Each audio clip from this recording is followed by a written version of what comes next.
ये मेरा नमस्कार सौभाग्य प्रतीक है सर। कि आज की इस जूम मीटिंग में मुझे बोलने का महेश सर के द्वारा मौका दिया गया। यद्यपि मैंने चाहा तो था कि 2 दिन बाद होता, पर चूंकि आदेश है तो लगता है मुझे पालन करना चाहिए एक सिपाही की तरह। आज का जो ये जूम मीटिंग का सेशन हम लोग ले रहे हैं, एक्चुअली नेट की दिक्कत आ रही, बड़ी मुश्किल से इसमें चला है मोबाइल में, जबकि मैं लैपटॉप से चाह रहा था। तो जैसे ही ये ठीक होगा तो मैं इसको उससे कनेक्ट करने की कोशिश करूंगा। तो आज की इस मीटिंग में जो हमारे वो एकेडमी की ओर से जो हो रही है, सबसे पहले मैं वैभव दादा, जो कि इस मैं कह सकता हूँ वो एकेडमी के जो ये आत्मा है, साथ में महेश राणा सर, जो इसका शरीर है कह सकते हैं हम, और वाई के प्रधान सर अगर सुन रहे होंगे तो जो इसकी एक तरह से कहना चाहिए दिल है इसका। ये तीनों की वजह से आज ये वो अकेडमी इस स्तर पर आई है। उसके अलावा जो इसके अंग की बात करूं तो उसमें प्रशांत सर हैं या और खान सर हैं, ऐसे लोग हैं जो लगातार इसको हाथ पैर चलाने जैसी बात करते हैं, चलाने में मदद कर रहे हैं। और इसकी नाड़ियां हम सब लोग हैं जो इसमें बैठे हुए लोग हैं। तो निश्चित रूप से मिलकर ही एक संरचना बनती है, तो सभी का योगदान इसमें अपने अपने स्तर पर है, जिसकी वजह से यहाँ तक हम पहुंचे और आगे बहुत लंबी जर्नी हमें जाना है इसमें। तो आज का जो टॉपिक है, हालांकि ये टॉपिक एक तरह से बड़ा गूढ़ विषय है, यानी हम कह सकते हैं कि इस विषय पर बात जितनी भी करी जाए तो वो जिम्मेदारी के साथ होनी चाहिए, क्योंकि हम अपने भविष्य को इसमें देख रहे होते हैं। तो पेरेंटिंग की बात को अगर शब्दों में देखें तो इसको परवरिश कहा गया है, हिंदी में परवरिश कहा गया है। परवरिश किसकी? तो पहले तो परवरिश हम बच्चों ही कह सकते हैं, पर पहले परवरिश अपनी हमारी होनी है। हम अपने ऊपर कैसे काम करें कि हम अपने उन बच्चों को जिनको कि हम चाहते हैं कि इस धरा पे जो हमारे द्वारा लाए गए हैं, हम जिसके निमित्त हैं, उसमें नेचुरली आप अकेले कुछ नहीं है। तो अगर हमारे साथ ये मातृशक्ति ना हो, जिनके भी जिस रूप में है, तो जो सृजन करती है और उसका एक तरह से उसको परवरिश भी करती है, तो असली तो वही है। तो उसके साथ में मिलके अगर हमने तालमेल मिला के नहीं किया तो परवरिश भी अधूरी हो जाएगी और वो संभव है भी नहीं। तो जब मैं अपने पहले जीवन की बात करके शुरू करूंगा, जिससे आपको एक बैकग्राउंड पता चलेगा कि ऐसा क्या है कि जिसकी वजह से मैं अपने बच्चों को उस रूप में ढाल पाया, जैसा कि मेरा एक विजन था। तो मेरा जो छोटा सा परिचय है, मेरा जन्म इलाहाबाद का है। मेरे फादर एक फौज में हुआ करते थे, और मैं हल्द्वानी से हूँ। वैसे तो हल्द्वानी एक उत्तराखंड का एक शहर है। और मैं अपना जो परिचय आपको देना चाह रहा हूँ वो संक्षेप में इसके इसलिए देना चाह रहा हूँ, जानेंगे आप कि कैसे मेरी जर्नी यहाँ तक पहुंची है। तो थोड़ा चूंकि मोबाइल अभी इसमें सिग्नल की दिक्कत आ रही है, तो मैं मूवमेंट करते हुए भी करूंगा या बैठ के भी करूंगा, जहां मुझे लगता है कि सिग्नल ठीक आ रहा है, ताकि हमारी कनेक्टिविटी बनी रहे। तो बस ये समझ लीजिए 1952 का जन्म है इलाहाबाद का। उस समय फादर आर्मी मेडिकल कोर में हुआ करते थे, और कुछ ऐसी कंडीशन आई कि उनको फिर आके फार्मेसी खोलनी पड़ी। तो सन 54 से हमारा एलोपैथ मेडिसिन का एक व्यवसाय कह लीजिए वो है। और सन 54 से मैं सन 60 की मुझे याद है, जब मैं बहुत छोटा होता था, उस फार्मेसी में पिताजी के साथ में मिक्सचर्स और ऑइंटमेंट बनाने में उनका साथ देता, मुझे अच्छा लगता था। एक्साइटमेंट जैसे उस एज में किसी बच्चे को होता है। पर उस दौर में मैंने जो उनकी जो वैल्यूज थी, जो उन्होंने मुझे देने की कोशिश करी, फौजी होने के नाते एक डिसिप्लिन था घर में। और उससे भी बड़ी बात ये थी कि जो उन्होंने वो ट्रांसफर करके दिखाई, उसने मुझे जीवन में यहाँ तक आने में मदद करी। तो सन 60 में जब हम दवाई बनाते थे, उसमें ना तो रोग होते थे और ना दवाइयाँ बहुत होती थी। पर हम लोगों का एक नाम था कि यार इनके यहाँ जाने से वो मिक्सचर से सब ये ठीक हो जाते हैं। ये सब करते करते एक धीरे धीरे जब पढ़ाई हुई, तो मुझे लगा कि अब मैं इस क्षेत्र में और अपने काम को आगे बढ़ाऊं। तो 1980 में हमने लखनऊ से एक प्राइवेट लिमिटेड बड़े स्तर की कंपनी बना के अपना मैन्युफैक्चरिंग शुरू किया एलोपैथ का, मेडिसिन का। उस दौर में सन 60 से 80 तक का एक दौर था, 80 से सन 2000 तक का एक दौर था, जो कि वो बहुत सारे चेंजेस लाए इस फार्मा इंडस्ट्री में। और 2000 से 2010 का 3 फेज में मेरी लाइफ को बहुत नजदीक से इनको देखा गया। उसी फेज में जब मैं 80 में मैन्युफैक्चरिंग कर रहा था, तो विवाह का प्रस्ताव आया, और उसमें 1981 में मेरी मैरिज हो गई थी। तो मेरी जो धर्मपत्नी थी, वो एक बहुत सुलझी हुई और एक भगवान की कृपा थी, मुझे ऐसा लाइफ पार्टनर मिला जिन्होंने जीवन को बहुत गहरे से देखा। और वो एक शिक्षिका थी, केमिस्ट्री की टीचर थी। और जब वो शादी हो गया तो उनका एक सेंट्रल स्कूल में, वहां से पेरेंटिंग की बता रहा हूँ, पिताजी ने कैसे मुझे गाइड किया। उनका जॉब लग गया था, घर से बहुत दूर भी नहीं था। पिताजी का एक ही बात कहनी थी कि आपने ये शादी क्यों करी है? क्या पैसे कमाने की मशीन समझा हुआ है उसको, या परिवार बनाना है? परिवार बनाना है तो साथ रहना आपका जरूरी है। तो आपको, क्योंकि पढ़ी लिखी जॉब यहाँ भी मिल जाएगा, तो एक अच्छे कॉन्वेंट में उनको केमिस्ट्री लेक्चरर का यहाँ पर पोस्ट मिली। उसमें 30 ईयर्स तक उन्होंने जॉब भी किया। और उसी बीच में जो मेरी पहली संतान हुई, मेरी बड़ी बेटी, जो आज की तारीख में अमेरिका में है, वो 1982 में हो गई थी। और वहां से हमारे सपने शुरू होते हैं। मैं पेरेंटिंग को यहाँ से शुरू कर रहा हूँ कि जो मेरे फादर ने मुझे वैल्यूज दी, मैं उनको देखता था, वो बहुत स्ट्रिक्ट हुआ करते थे। मतलब इतने स्ट्रिक्ट थे कि अगर झूठ मैंने बोला तो कभी नहीं था, और आज भी वो आदत बरकरार है। तो हमने ये सीखा कि झूठ नहीं बोलना है, और ऑनेस्ट रहने का मतलब हर चीज में ऑनेस्ट रहना है, व्यवहार में भी ऑनेस्ट रहना है और कर्मों से भी ऑनेस्टी हमें दिखानी है, बोलने से काफी नहीं है। तो वहां से हमारी परवरिश शुरू हुई, और अक्सर बचपन से मुझे वो इनकरेज करते थे, बाहर जाओ, खेलो। खाने पीने में जो मैं आज मेरा पैशन बना है, तो उस जमाने की देन है कि जब उन्होंने घर में चाय हम लोगों को पीने नहीं दी, बच्चों ने किसी ने भी, चाय लड़कों ने नहीं पी, सिस्टर्स ने सिर्फ एक चाय सिस्टर पिया करती थी। तो वो जो जर्नी है, वो समझिए कि इस तरह की जर्नी रही कि वहीं से हमारी एजुकेशन शुरू हो गई थी। उस दौर में पढ़ाई के लिए भी स्कूल ऐसे नहीं होते थे, कॉन्वेंट टाइप के नहीं होते थे, सरकारी स्कूल टाइप के होते थे। वहां हमें कोई और कुछ सीखने को मिला, बहुत स्ट्रिक्टनेस होती थी। और फादर कहते थे, जैसे आजकल तो पेरेंट्स कहते हैं मेरा सा भी कुछ बच्चा गलती करे तो डांटने तक नहीं देते, वो कहते थे गलती करे तो उसको वहां पर आप जो चाहे करो। और हमारी भी बच्चों में जब गलतियां होती, पिटाई तक होती थी स्कूल में। पर उस जमाने की पढ़ाई में और आज की पढ़ाई में ये तो वैल्यूज के साथ होती थी। तो हमें एक तरह से ये समझ में आने लग गया था कि सही और गलत क्या है, उसका अंतर करना हम लोग सीखें। वो जो हमारे सबकॉन्शियस माइंड है, उसमें वो होता है कि हम उसको देख के सही और गलत का अंतर कर पाते हैं। पर वो अपना उस समय हम लोग जब उसमें मोह आ जाता है तो फिर नहीं कर पाते, फिर हम उसमें धृतराष्ट्र वाली स्थिति आ जाती है कभी कभी। तो कुल करते करते 81 में जब बेटी हुई, तो मैंने वाइफ से एक ही बात कही, जब थोड़ी बड़ी हुई हो, कि अब ये बच्ची के बाद में हमें इसके जीवन को संवारने के लिए क्या क्या हमको इसको रेसिपी कह लीजिए बनाना है, उसके बारे में हम बात करके ही कोई निर्णय लेंगे। और पहले दिन से ही हमने तय कर लिया कि जो कुछ भी बच्चे के भविष्य के लिए जरूरी होगा, उसको हम पहले मेरिट पे डिसाइड करेंगे। उसके बाद जो सही होगा उसकी बात लागू कर दी जाएगी, और हम इस तरह से बच्चों की परवरिश करेंगे। उसके बाद वो बच्ची अपने आप में, पहला बच्चा था, सबका लाडला था। धीरे धीरे वो बड़ी हुई, बल्कि आंसर को मैंने कल कुछ फोटोग्राफ दी, उसमें अभी बात नहीं करेंगे, तो जरूरत होगी तो उसको देखेंगे। तो अब जब वो बड़ी हुई तो 7 साल की, तो मेरी दूसरी बेटी हुई। और तीसरा बेटा मेरा उसके 2 साल बाद हुआ। यानी कि 81 में मैरिज, 82 में पहली बेटी, उसका 89 में दूसरी बेटी, और 91 में तीसरा बेटा। अब 3 बच्चों के बाद में एक बात समझ में आ गई कि घर में पढ़ाई का माहौल होना चाहिए, इसके बावजूद भी, जबकि हमारे पास वो सारी सुविधाएं थी घर में। और हमने उसके बाद जब वो दौर आया तो टेलीविजन का दौर शुरू हो चुका था। पर उसी बीच में ये समझ में आया कि टेलीविजन का मतलब, अगर हम कुछ ऐसा घर में लाते हैं तो बच्चों का माइंड डिस्ट्रैक्ट होगा, तो हटाने की आवश्यकता थी। तो जब बच्चे थोड़े बड़े हुए तो निर्णय लिया गया टेलीविजन हट जाना चाहिए, इसलिए कि उससे वो एक्टिविटी अपने आप नेचुरल एक्टिविटी नहीं कर पा रहे। तो हमने उसको फिर आपस में निर्णय लेके बहुत समझदारी से, केबल इंदिरा हुआ करता था, 3 बार केबल कटाया, हटा ही दिया था। तो इस तरह से एजुकेशन की तरफ उनका जो नेचुरल वो था, वो उसमें उनको सीखने को मिला। शिक्षिका होने के नाते वो अपना स्कूल में एक तरह से ये कहना चाहिए कि टीचर्स को, जैसा होता है, अपने वो साथ के बच्चों से, टीचर से कहती थी, उनके क्लास में नहीं थी वो, कि इसको आप अच्छे से इसको देखिएगा। तो उस अच्छे से देखने में उसके जो जो भी उसकी चले उसकी बढ़ाने में जरूरत थी, वो वैल्यूज उसमें वो डालने की टीचर्स ने भी प्रयास किया। तो वो बच्ची जब, अच्छा, दूसरा फादर कहते थे ये अपने लिए जीना नहीं है, हम दूसरों के लिए जीना है। तो ऑनेस्टी हमारे अंदर आ गई, और दूसरों को देने की प्रवृत्ति बचपन से ही वो शुरू, परिवार से शुरू हो गई। तो हम लोग उसी समय से कुछ ना कुछ ऐसा काम करते थे, समाज सेवा के स्तर पे होना या सामाजिक स्तर पे होना, वो हम करते रहते थे उसमें।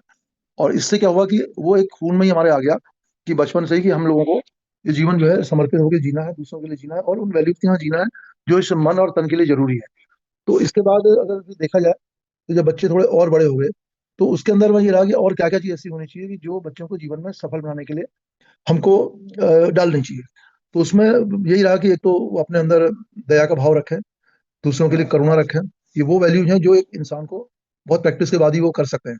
तो अपने अंदर पहले डाली गई, हमें मेरे फादर के द्वारा सिखाया गया।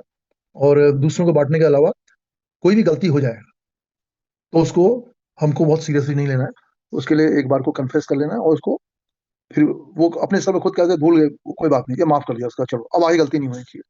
तो इस तरह से बढ़ते बढ़ते बढ़ते बढ़ते धीरे धीरे ये हुआ, तीनों बच्चे अपनी पढ़ाई के साथ आगे बढ़ रहे थे। इसी बीच में सन 2001 में जो बच्ची थोड़ी और बड़ी होगी, तो उसने जिम्मेदारी ली अपने छोटे बच्चों को भी वो करने की, और भाई बहनों को भी करने की कोशिश करी। तो उससे ये हुआ कि वो बच्चे भी अपनी दीदी के साथ में उस माहौल में बड़े पड़े थे। तो दूसरी बेटी का जो ब्रेन था वो दूसरे टाइप का था, वो अलग पर्सनालिटी थी, स्ट्रांग भी थी फिजिकली, और काफी वो एक तरह से लिटरेचर में इंटरेस्ट लेती थी। तो उस समय भी जब टीवी हमारा हट गया था, तो उसका इंटरेस्ट, एक तो पेपर्स लगा दिए गए थे अंग्रेजी पेपर, तो वो पढ़ के वर्ड्स निकालती थी उस समय। और उसके बाद उसका वो खुद से डिक्शनरी से उसके मतलब निकाल के वो अपने आप सेंटेंस बनाने लग गई थी, छोटी एज से ही। और बड़ी वाली की भी, क्योंकि वो कॉन्वेंट स्कूल अच्छा स्कूल था, तो उसकी भी इंग्लिश ठीक होती चली। उस समय लगा था इंग्लिश भी अच्छी होनी चाहिए, हिंदी भी अच्छी होनी चाहिए। और सारा कुछ करते करते धीरे धीरे देखा गया, तीसरा जो बेटा था वो भी धीरे धीरे बढ़ने लगा आगे। और तीनों बच्चों में अलग अलग किस्म के गुण मैंने उनमें देखे, उसके अनुसार उनको उस जगह पर डालने की कोशिश करी। एक अच्छी बात और भी, मेरा इंट्रोडक्शन एमवे से हुआ था, और सुशील पचनंदा जी जो उस जमाने में काफी चर्चित रहे, और वो डायमंड के आगे भी चले गए थे, एग्जीक्यूटिव डायमंड चले गए थे, तो वो मेरे मेंटोर थे। और उनकी उन मीटिंग्स में, जो उस टाइम पर एमवे की मीटिंग दिल्ली में बड़ी जगह होती थी, मैं लेके बच्चों को भी जाता, बड़ी लड़की को लेके जाता था जो थोड़ी वो समझदार हो गई थी। और बहुत सस्ता टिकट तब भी नहीं था, 2-2 हजार रुपए के टिकट लेके जाना, वही मेरा उसको लेके जाना, या जो भी अमाउंट हो उसको खर्च करके जाना, ताकि बच्चे वहां सीख सकें। तो उसका एक अच्छा असर उनके जीवन में पड़ा। साथ में जो घर का माहौल इस तरह का था, मोबाइल का तब तक तो पदार्पण भी नहीं हुआ था, तो फोन का भी इस्तेमाल बड़ा लिमिटेड हम करते थे। तो जो ये देखा गया कि जो आजकल के टाइम में हम बच्चों को महसूस करा नहीं सकते हैं कि वो उसके नुकसान क्या है, हालांकि वो बाकी तो है ही, ब्रेन लेवल पे उसके रेडिएशन का फर्क पड़ना, सबसे ज्यादा उसका जो डिस्ट्रक्शन होने से जो उसका भविष्य एक तरह से उन चीजों में चला जाता है जो प्राकृतिक नहीं होती हैं। तो इस तरह से हमने उनको फूडिंग पैटर्न के साथ में, एक तो फूडिंग तो हमारा था ही था, जिसकी वजह से आज की तारीख में देखा जाए कि सब बच्चों में इस तरह की आदत चली गई, जिसे हम सात्विक आहार कह सकते हैं या बेस्ट लाइफ फूड कह सकते हैं। सब में ऐसे गुण चले गए। उसका लाभ ये हुआ कि एक तो विचार अच्छे हुए, अगर देखा जाए तो खान पान का जो कहते हैं, जैसा खाया अन्न वैसा बना मन, तो वो बचपन से ही वो ट्रेंड चला गया। और इत्तेफाक की बात है कि वो रिसोर्सेज नहीं होने के बाद भी हमें पैदा करें। फादर का उस समय यही कहना था कि सबसे पहले इस शरीर को मजबूत बनाना है। तो कभी भी वो इंडोर गेम में, यहाँ तक कहना चाहिए कि बैडमिंटन जैसा गेम, चेस जैसा गेम, टेबल टेनिस, उस तक को खेलने को मना करते थे, पावर गेम की बात करते थे, हॉकी फुटबॉल इस तरह की बात। और वो सब मैंने खुद से हर अच्छे लेवल पर आके उसको परफॉर्म किया। एक तो शरीर स्वस्थ बनना है, और मन की एक्सरसाइज के लिए घर में हमारे यहाँ एक इस तरह का वातावरण था। रोज शाम को पूजा पद्धति के अनुसार हम लोगों के यहाँ वीक में एक बार सुंदरकांड का पाठ होना, शाम की आरती में सब कुछ सम्मिलित होना। और इस तरह से एक माहौल ही अलग था। दूसरा हमारे एरिया में चूंकि कुछ संतों का प्रभाव भी है, अगर देखें देवभूमि कहलाता है उत्तराखंड, तो वहां से लेके और अक्सर लोगों के उस माहौल में हम जाते थे, सत्संग खूब होते थे। तो वो जो बातें थी वो दिमाग में आने लग गई थी कि नहीं, हमको थोड़ा सा अलग तरह से जीवन जीना है। निर्लिप्त रह के भी नहीं कहे तो लिप्तता संसार के कामों में ज्यादा नहीं मिली। कभी इस तरह का माहौल नहीं दिया है, कोई लग्जरी घर में हम लोगों के यहाँ डाली गई। हाँ, इतना जरूर था कि उस माहौल में जबकि हम बात करें तो दूसरों को भी हम आचरण से सिखाते थे। जैसे सामूहिक रूप से फादर का होता था वीकली, जो हम ऑफ डे तो नहीं होता था, पर एक दिन फिर भी सबको बुला के संडे के दिन एक ग्रुप वो हो जाता था, उसमें उन्होंने खाना पीना हो जाया करता था, और शेयरिंग होती थी, आना जाना होता था। एक विशेष बात मैं पिताजी की ये देखी थी उस दौर पर, जो उन्होंने मुझे सिखाने की कोशिश करी। शाम के टाइम पे वो मदर को लेके किसी एक परिवार में मिलने जाते थे। और बहुत मतलब उनका कहना था कि जो बातें फिजिकली अगर हम लोग मिलते हैं, उसका इम्पैक्ट अलग पड़ता है। फोन उससे कुछ नहीं हुआ करता, चिट्ठियां चलती थी ज्यादातर अक्सर। तो वो जाना आना होने के बाद में जब टेलीविजन आया, तो उस टेलीविजन के बाद में वो कहते थे कि जहाँ जाऊँ ये सीरियल चल रहे होते हैं, तो बात लोग कम करते हैं, उन्हें अच्छा सा नहीं लगता। तो यानी कि हमने टेलीविजन फिर हटा ही दिया था अपने यहाँ से। तो टेलीविजन के हटने से बच्चों का जो कहना चाहिए विकास वो दूसरे तरीके से हो गया। कोई स्पोर्ट्स में चला गया, बड़ी बेटी का म्यूजिक का इंटरेस्ट था, उसमें चली गई। और उसके बाद क्योंकि एवरेज माहौल से हम लोग थे, हल्द्वानी का जो माहौल है कोई ऐसा मेट्रो जैसा नहीं है, आज भी नहीं है। तो शिक्षा पर फोकस किया गया, साथ में चरित्र निर्माण की ओर उनको प्रेरित किया गया। बड़ी बेटी जब बहुत छोटी थी, जबकि वो 8th में पढ़ती थी, तो वो बच्चों को पढ़ाने के अलावा जो भी वो मिलते थे लेडीज, उनको पढ़ाने के लिए चली जाती थी, बुला लाती थी। प्रौढ़ शिक्षा का प्रोग्राम भी चल रहा था। इस तरह से इन बच्चों में से उसको उस रूप में विकसित करने का प्रयास किया। एमवे की मीटिंग में जाके जो किताबें हमारे यहाँ आती थी, या जो हमारे यहाँ भी मीटिंग हम लोग लेते थे, तो उसका वो उनके उसके उसमें ये प्रभाव पड़ा कि अगर आगे बढ़ना है तो इस एंगल से सोचना है, जो उसमें शिक्षा हमको मिलती थी। तो काफी अच्छी किताबों में उसको स्किल विद पीपल बहुत अच्छी लगती थी, और वो सब पर्सनालिटी से वो पढ़ने लगी थी। इसके बाद जब दूसरी बेटी आई तो उसको देखा फिजिकली वो स्ट्रांग है, तो वहां पर उसने अपना स्पोर्ट्स में पार्टिसिपेशन शुरू किया। और साथ में वो पढ़ाई में बहुत तेज भी थी, हमेशा वो अच्छे नंबरों से ही हमेशा रही, आगे रही। तो उसका फिर Motilal Nehru school of sport Haryana में उसका +2 में एडमिशन हो गया। बहुत आसानी से तो नहीं होता है, पर उसको मिल गया था। अपने टाइम में वो स्पोर्ट्स में नेशनल लेवल पर रही है, शॉर्ट पुट में भी वो ब्रॉन्ज होल्डर रही है। और इस तरह से वहाँ की पढ़ाई के बाद में उसको दिल्ली में आसानी से 4 कॉलेज में एडमिशन मिला, और 4 कॉलेज में से हमने चॉइस का कॉलेज लिया। कॉलेज के बाद में उसने मास्टर किया। बड़ी वाली उससे पहले वो निफ्ट से मास्टर कर चुकी थी, और वो जॉब में आ चुकी थी। वॉलमार्ट जैसी कंपनी में वो काफी उसका अच्छे वो रहे, प्रोफाइल रहे। उसने ट्रेनर भी थी, वो अपने टारगेट भी अचीव करती थी, और वो आगे बढ़ते बढ़ते बहुत अच्छे स्तर पर चली गई थी उसमें। उसके बाद जो छोटी वाली थी वो स्पोर्ट्स में गई, तो उसका भी निफ्ट में बाद में एडमिशन हुआ। और वो थोड़ा सा नेचर अलग था, ये छोटी कंसल्टेंसी में चली गई, बड़ी वाली मार्केटिंग में चली गई। होते होते फिर बेटा भी जब आगे गया तो कुरुक्षेत्र से इसने बीटेक के लिए वहां कुरुक्षेत्र गया। वो डिफरेंट पर्सनालिटी का था, बट तीनों बच्चों की पर्सनालिटी को समझते हुए हमने कोई चीज लादी उस पर नहीं, हम उनको हमेशा फ्री रखते थे। कभी ये नहीं सोचा कि अगर इसको हम फोर्स करें। तो कई बार उसमें क्या होता है ना, हम लोग जब बच्चों के सामने अपना दबाव डालते हैं तो वो अपना नैसर्गिक उनका व्यवहार नहीं निकल के आता है। मैंने अपने एक मित्र के बेटे को देखा था, उन्होंने उसको पंतनगर यूनिवर्सिटी में डाला, और उसको वेटनरी साइंस से उसको पोस्ट ग्रेजुएशन करा दिया। उसके बाद वो जॉब की बात है, उसने पापा नहीं, ये आपकी वजह से मैंने पढ़ लिया। अब मैं वेटनरी के बाद में उसने जर्नलिज्म को ऑप्ट किया और अनप्रोफेशनली उसने किया। तो यानी उसके वो सालों की बात करें तो मेहनत उसकी वो कहीं काम नहीं आई उसकी। हमने कभी ये नहीं सोचा बच्चों का जो जिस तरह का वातावरण चाहिए, स्वच्छंदता भी कह सकते हैं और कंट्रोल भी कह सकते हैं, तो इस तरह से उनकी परवरिश में हमने खान पान, मस्तिष्क विकास के लिए शुरू से ही वो हमारा ध्यान था। तो मेडिटेशन को हम लोग महत्व दिया करते थे। और इत्तेफाक की बात है, मेरा कुछ ऐसा संपर्क रहा तो मुझे हर स्तर पर बहुत अच्छे ट्रेनर कह लीजिए या माहौल कह लीजिए मुझे मिला। तो जब खुद किया, बच्चों को आसानी से उनको समझ में आ गया। तो आजकल होता क्या, हम बोलते कुछ है करते कुछ है। चाय नहीं पी तो उसका चाय का माहौल खत्म हो गया, तो हम किस में आ गए, अच्छी चीजों में, सुबह जूस में आ गए, फलों में आ गए, इस तरह के उसमें आ गए। आहार में थोड़ा डिफरेंट लोगों को लगता होगा, पर कुछ थोड़े दिनों की बात है। अगर हम समझें एक जीवन जो हमें मिला है, उस जीवन के साथ में अगर हम अच्छी तरह से इन चीजों को वो करें, मतलब क्या क्या चीज करना है पहले उसकी एक पूरा डिजाइन कर लें, तो आपको शुरू में थोड़ी दिक्कत आ सकती है, वातावरण की वजह से कह लीजिए, या इस वजह से कह लीजिए कि आपको लगता है कि ये लोग क्या कहेंगे हमारे ऊपर। तो कहते हैं हमारे लिए भी थे, पर उसकी परवाह कभी ना फादर ने करी ना मैंने करी। हमें जो करना था वो हमने ठान लिया, और बहुत निर्भीकता से। अगर हम ऐसा नहीं करते तो शायद हम भी ये सब नहीं कर पाते। तो ऑनेस्टी थी, और एक तरह से विल थी हमें ऐसा करना है। बाकी डिस्क्रिमिनेशन की शुरू से ही एक तरह से आदत पड़ गई थी, और वो उससे मुझे गलत और सही के खुद से एक अनुभव हो जाता था कि ये सही है, इस तरफ जाना है, और ये गलत है नहीं करना। ये एक ऐसा निर्णय होता है जो आसान नहीं हो पाता, टाइम खराब होता है उसमें काफी। पर इस सब ने मुझे मेडिटेशन से बहुत मदद करी। विपश्यना के साथ में मैंने अच्छे से अपने कहना चाहिए जीवन शुरू किया था। उससे पहले जो वातावरण था वो प्रोफेशनल वाला नहीं था, पर विपश्यना से काफी ताकत मिली थी। 4 कैंप में उससे कर पाया, और सेम 4 कैंप मेरी बेटी ने भी करे। आप ताजुब करेंगे कि छोटे बच्चे को मेडिटेशन में बैठाना या उस तरफ ले जाना आसान तो नहीं होता है। पर उस दौर में जब मैंने पहला कैंप किया, तो उस समय एक ऐसा वो था कि जो मैं अगर कहूँ तो आपको सुन के लगेगा कि उस कैंप में जाने में मैंने एक जो दिल्ली में हुआ था मेरा, तो मैंने उसमें उनको पत्र डाला कि मैं आपके यहाँ का भोजन नहीं लूंगा। और तो उसका उनका जवाब आया पोस्ट कार्ड से, वो मुझे मिला नहीं था, हम आपको एंटरटेन नहीं करेंगे। मैं जो बातें कर रहा हूँ ये हो सकता है आपको सीक्वेंस में ना लगे, पर आप उसको जोड़ लीजिएगा, क्योंकि वो उस जर्नी से कनेक्ट करने से आपको लगेगा कि यहाँ तक मुझे आने में जो मदद मिली, शायद आपको भी उसमें कुछ सीखने को मिल जाए। तो निरंतर प्रभाव में मैंने अभी अपनी बातें जो कहने की कोशिश कर रहा हूँ, वो थोड़ी देर बाद मैं चाहूंगा इसमें कुछ और लोग भी इसमें पार्टिसिपेट करें, और उसमें से मेरे कुछ परिचित भी हो सकते हैं, बाहर के भी हो सकते हैं। तो विपश्यना के पहले कैंप में जो पत्र वहाँ मेरे पास पहुंचा था, मैं वहाँ गया, तो उनका कहना था आप यहाँ कैसे आ गए, हमने तो मना कर दिया था। बोले किस लिए, बोले हम आपका कोई अरेंजमेंट नहीं कर सकते। तो अरेंजमेंट मैंने क्या चाहा था, तो मुझे अलाउ कर दीजिए। मैं अपने साथ में, क्योंकि उन दिनों मैं रॉ ईटिंग पे आ चुका था, और अपने साथ में मैं 1 किलो शहद, भुना कच्चा चना और लेके गया था, कुछ बर्तन ले गया था। और पूरे उस 10 दिन के शिविर में मैंने ना ब्रेकफास्ट लिया, ना लंच लिया, और सिर्फ जो है अपना मैं एक तरह से वो एक बार का आहार लेके सिर्फ साधना में रहता था। तो उस साधना के अनुभव से मुझे और ताकत मिली पहले कैंप में। आखिरी में जब शेयरिंग हम लोग करते हैं, तो उसमें जो तलवार साहब थे, जिनका लॉजिक स्टेट फार्म हाउस था, उनका कहना ये था कि सबसे कष्ट आपको हुआ होगा। मैंने कहा सबसे ज्यादा एंजॉय मैंने किया, क्योंकि फोकस ही सिर्फ एक उसमें रह गया। तो पहले कैंप में बहुत अच्छा नतीजा मैं ले चुका था। तो 2 3 4 कैंप करने के बाद में, जिसमें मैंने एक कैंप तो गोविंद जी के साथ भी किया, देहरादून की बात है, वो चीजों को जब मैं घर में प्रैक्टिस करता था, मुझे ज्यादा ताकत लगानी नहीं पड़ी। बड़ी बेटी की बात करूं, पहले कैंप की बात करूं, तो उसमें ये समझिए कि वो 10th का उसका बोर्ड का एग्जाम था, और उसमें वो थोड़ा कॉन्फिडेंस लो हो गया था उसका। उसने कहा कि माँ से अपने कि मैं मैथमेटिक्स में क्लियर नहीं कर पाऊंगा, ट्यूशन लगा दीजिए। तो मेरी वाइफ ने कहा कि आप ट्यूशन का इंतजाम, इसका कोई ट्यूटर ढूंढो। तो मैंने बोला कि ट्यूटर तो इससे पास फिर भी नहीं हो पाएगा, क्योंकि इसने मेरा कॉन्फिडेंस खो दिया है।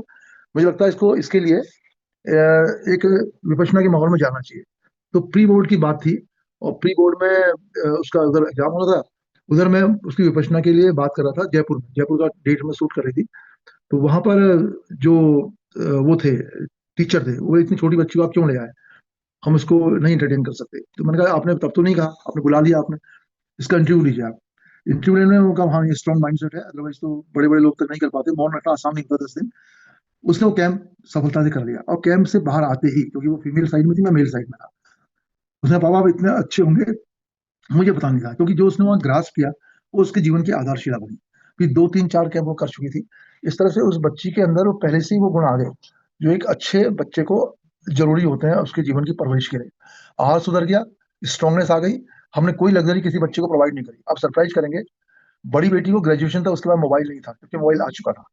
और जब बेंगलोर में जब वो पढ़ने गई, तो मोबाइल नहीं था उसके पास। इसके बावजूद भी उसने जब वहां पर बताया, तो उनको ताजुब हुआ कि बिना मोबाइल के कैसे बच्चा यहाँ तक पढ़ के आ चुका है। एक स्कॉलरशिप भी उसको मिला था। उसके बाद जब देखा उसने कि ये चीजें काम आ रही लाइफ में, तो धीरे धीरे उसका पैटर्न ही वो चलेगा, वो डांस में चलेगी, भरतनाट्यम में इस तरह उसमें चलेगी। उसका उसका विवाह हो जाता है 2011 में। तो दामाद भी बहुत अच्छे स्तर के मिले। वो आज IIT रुड़की से पढ़ने के बाद में अच्छी पोजीशन में अमेरिका है, आर्थिक रूप से भी संपन्न है। पर दोनों ने जब पेरेंटिंग करी, अब आप देखिए ना, मेरी पेरेंटिंग मेरे फादर से शुरू हुई, और मेरे बच्चों की पेरेंटिंग मेरे से शुरू हुई। उसके बाद उसकी पेरेंटिंग उसके बच्ची के होने के बाद हुई। छोटी सी बच्ची है, अभी सिर्फ मात्र 3 साल की है।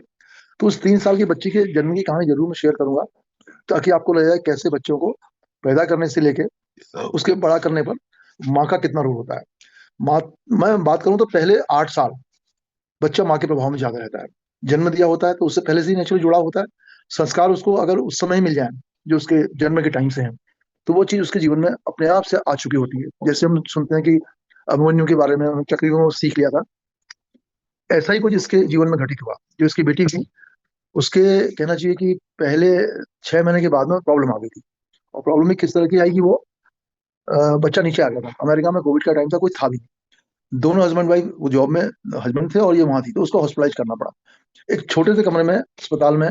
जब वो वहां पर थी, तो उसको कुछ मतलब अच्छा सा नहीं लग रहा था। वहां का एक तो आहार अच्छा नहीं था, उनके प्रोटोकॉल के हिसाब से वो खाती नहीं थी। तो मन में एक इस तरह के भाव आए कि ये मैं कैसे खाऊं करके। दूसरा, उसने ये समझिए कि वो अब जब करने का कोई ऑप्शन नहीं था, तो वो दिन भर जब करती रहती थी।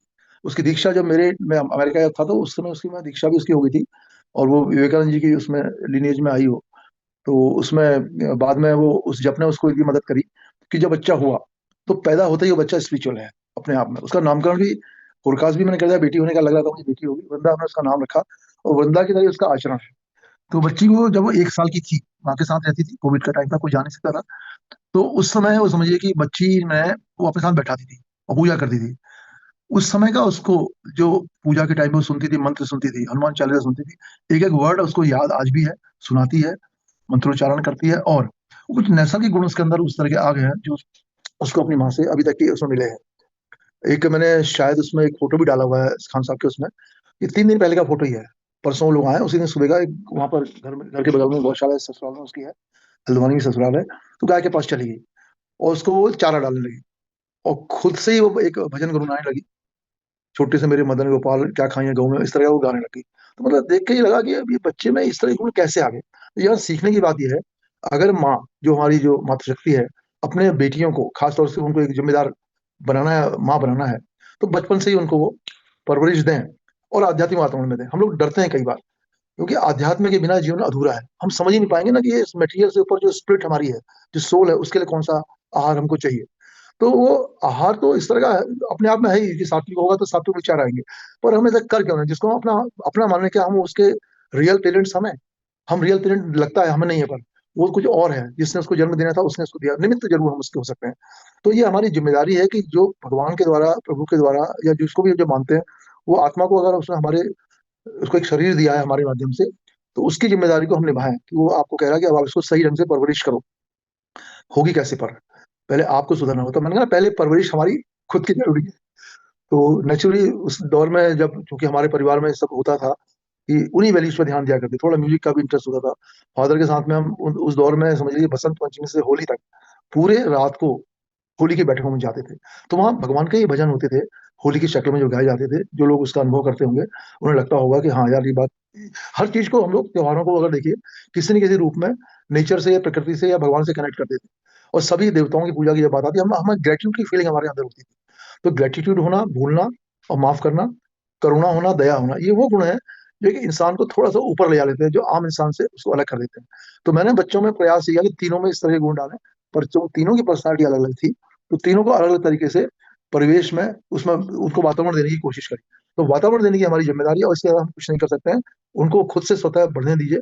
ये बात आई 2 बच्चों की बात। अब तीसरे बच्चे की कहानी मैं आपको और सुनाऊंगा। छोटी बेटी अल्टीमेटली स्पोर्ट्स के बाद में जब वो DU में आई, तो उसने कहा, पापा हमारा कोई गॉडफादर नहीं है।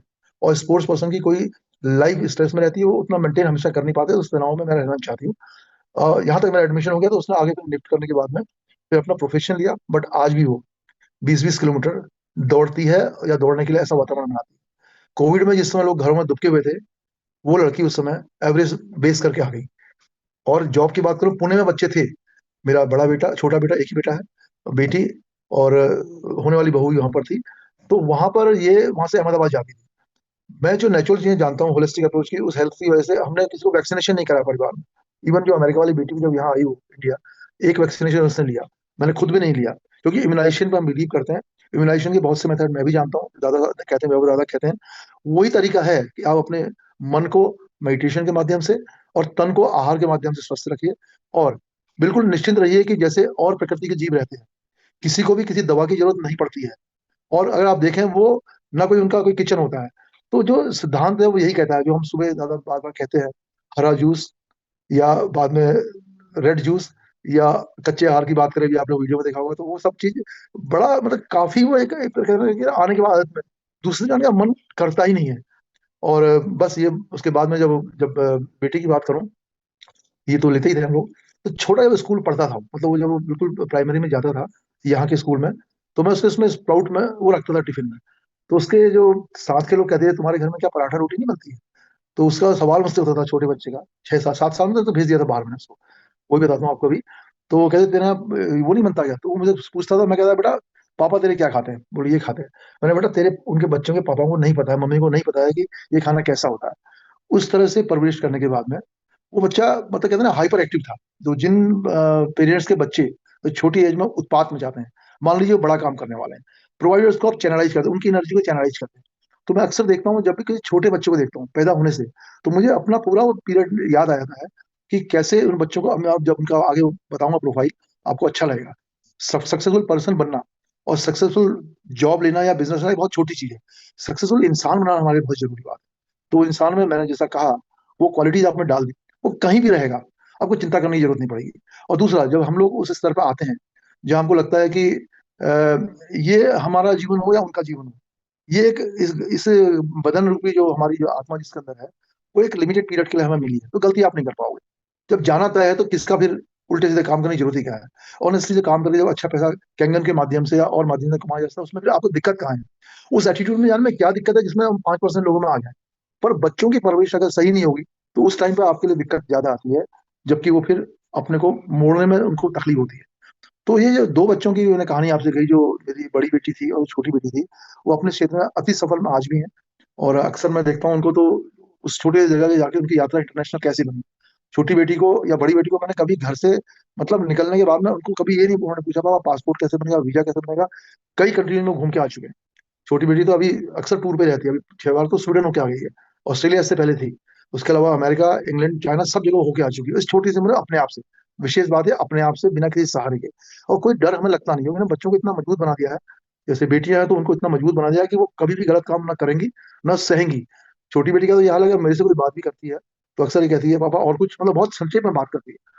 मैं जरूर टॉकेटिव हूँ और वो अपने आप में लिमिटेड बोलती है, पर बहुत समझदारी के शब्द बेटियों के होते हैं। तो मैं तो कहता हूँ, जिनके घर में बेटियां हैं वो घर स्वर्ग बन सकता है, अगर उनके पेरेंट्स अपने बेटियों को वो संस्कार दे दें तो। मेरे साथ यही हुआ। अच्छा है कि पहली बेटियां ही हों, ताकि वो अपने भाइयों को या बेटे को फिर वो सही ढंग से वो भी उसको नरिश नर्चर कर सकें। तो इसके बाद जो बेटा जब हुआ, तो वो थोड़ा सा हाइपर एक्टिव था, जैसे बताया मैंने उसको। अब ये हुआ कि इसका करें क्या, क्योंकि वो स्कूल में रहती थी, मैं अपने शॉप में चले जाया करता था, केमिस्ट शॉप होती थी हमारी, रिटेल केमिस्ट की शॉप थी। और वो बच्चा स्कूल से आते ही छोटी सी उम्र में साइकिल पकड़ के मेन रोड में चले जाया करता था। और अक्सर कई बार ऐसा होता था कि उल्टी सी हरकतों से उसकी वजह से हमें सुनना ही पड़ता था। तो फिर ये हुआ कि इसको कहाँ डाला जाए। अब देखिए, यहाँ से शुरू होता है। उस बेटे का जो एकमात्र बेटा है, छोटा बच्चा है, 91 का बॉर्न है। 96 में हमने उसके बारे में निर्णय लेने के लिए कुछ मैंने R&D करना शुरू किया, शोध करना शुरू किया, कहाँ भेजें इसको। तो हमारे वहाँ पर एरिया में कुछ अच्छे स्कूल भी हैं, जिसमें एक प्रेमा जगाती के नाम से है, जो कि बहुत अच्छा स्कूल माना जाता है। तो मुझे तलाश थी कि ऐसा कुछ जो एक तरह से उसके अंदर आध्यात्मिक भाव पैदा करे। कैसे हुआ होगा? क्योंकि मैं उस तरह का पेरेंट रहा जिसने आध्यात्मिकता को तब से जिया है। सन 2000 से तो प्रैक्टिकली जिया। 95 से मैं विपश्यना, 96 से मैं विपश्यना में आ चुका था। तो जब वो विजन मेरा हुआ, तो बच्चों को मैंने प्रमोट किया ना उसमें। छोटे बेटे ने भी विपश्यना का एक कैंप किया। उसके बाद परिस्थिति ऐसी नहीं कर पाया। पर अब जब उसका स्कूलिंग हुआ, तो कहाँ भेजने की बात आई, तो मैंने एक बार दिल्ली ट्रेड फेयर में एक वो लगी थी, एग्जीबिशन लगी हुई थी। उस एग्जीबिशन में मैंने देखा बच्चे बुक्स डिस्ट्रीब्यूट कर रहे हैं। तो मैंने कहा इतने कॉन्फिडेंट बच्चे इस तरह बात कर रहे हैं, छोटे बच्चे, 8 साल 7 साल के, ये कौन सा ऑर्गेनाइजेशन है? पता क्या था, वो वृंदावन में स्कॉन टेम्पल से आए हुए बच्चे थे, तो वहाँ के गुरुकुल में पढ़ते थे। एक इंप्रेशन पड़ा। तो वही से मैंने कहा यार, बच्चे के लिए कोई एक निर्णय लेने का मन कर रहा है, पर बिना तुम्हारे संभव नहीं है। चलो वहाँ उनको देख के आते हैं, उस वातावरण को देख के आते हैं, बच्चों को मिल के आते हैं। मथुरा में मेरा कजिन रहता था, वहां से हमने उसका वाहन लिया और हम वहां चले गए। क्लासरूम को देखा तो बहुत प्रसन्नता हो गई। बड़े क्लासरूम में मुश्किल से 15 से 20 बच्चे होंगे, और उस समय उनको एकेडमिक्स की पढ़ाई, मतलब स्कूल की जो पढ़ाई है वो वहां पर चल रही थी। तो उनका जो ढंग था बताने का, वो देख के लग गया कि ये कुछ अलग है। फिर उनके प्रिंसिपल को मिले। प्रिंसिपल जो थे वो एक तरह से कहना चाहिए जर्मनी से आए थे और अच्छे साइंटिस्ट थे, तो वो डिवोटी थे एक्चुअली। वो प्रिंसिपल का उन्होंने सेवा भाव से काम करना शुरू किया। कुछ नहीं, मन हुआ एक फॉर्म लेके वहां से हम आ गए। ये बात हो गई 1996, 96 की बात हो गई। आगे तो अब ये हुआ कि बच्चे को भेजें या नहीं भेजें, क्योंकि वहां बच्चों का ड्रेस देख के उन्हें थोड़ा लगा कि बच्चा कहीं ये संसारिकता से दूर हो जाएगा, बाबा बन जाएगा, इस तरह का होता है ना। एक बेटा है और वो भौतिक रूप से भी चाहती थी और चाहती थी कि बैलेंस माइंड से चले। उसमें कोई सिलेबस वहां नहीं हुआ करता था। आगे हम लोग वहां से फॉर्म लेके एक डिसीजन लिया कि नहीं चलो उसको ट्राई देते हैं, उसको भर्ती कर देते हैं कुछ दिनों रहेगा वहां पे, देखते हैं कैसा रहेगा। 97 की बात है, और 98 में उसके एडमिशन की औपचारिकता को पूरे करते हुए हम लोग वहाँ चले गए। और वहाँ पे ना उसके बिल्कुल क्लोज जो सेटअप है, वहाँ एक उनका हॉस्टल टाइप, वो एक आश्रम टाइप का है, वहाँ हम लोग रुके। तो मॉर्निंग की बात है कि वहाँ 4:30 बजे मंगल आरती में मैं, बेटा और वाइफ तीनों हम चले गए। तो वहां पर तब मेरा कोई ऐसा जब का ऐसा कुछ नहीं हुआ करता था वहां की पद्धति वाला। तो हम सुबह उस पार्क में घूम रहे थे, तो एक ने पूछा आपकी माला कहाँ है? मैंने कहा माला तो मेरे पास नहीं है। तो बच्चे को भी लगा माला की बात करने ला रहे हैं यहाँ पर, पढ़ाई के लिए स्कूल में लेके आ गए, पढ़ाई के लिए कहा था। तो खैर, उसको लेके फिर हम जब औपचारिकता पूरी हुई तो वहाँ के जो वार्डन थे, जो इंग्लैंड के एक वो टीचर थे, उनका कहना था कि अब देखिए ये बच्चे के साथ में आपका अटैचमेंट है तो तकलीफ होगी, उसको भी आपको भी, तो आपको छोड़ना होगा। तो एक ड्राफ्ट हमने हैंड ओवर किया, बच्चे को महसूस हो गया कि ये मुझे कुछ कर रहे हैं मेरे साथ में, ऐसा कि ये मुझे शायद छोड़ने आ रहा है, ऐसा लग गया हो। माँ के साथ चिपक के सोने वाला बच्चा रोने लगा। तो उन्होंने कहा अब आप जाइए, बाकी हम करेंगे, और आपको आना भी नहीं है 1 महीने तक। तो झटके से उसको हमने एक तरफ किया और हम बाहर आ गए, और रोने लगा वो रो रहा था अंदर। और जब हम वापस आ रहे थे तो उसकी माँ रो रही थी बाहर। मैंने कहा ऐसा क्या हो गया, इतना इमोशनली आप वीक कैसे हो सकते हो? हमने इस निर्णय सोच समझ के लिया है, क्योंकि उससे पहले जब निर्णय की स्थिति नहीं आ रही थी तो ये हुआ कि हम वापस चले जाते हैं।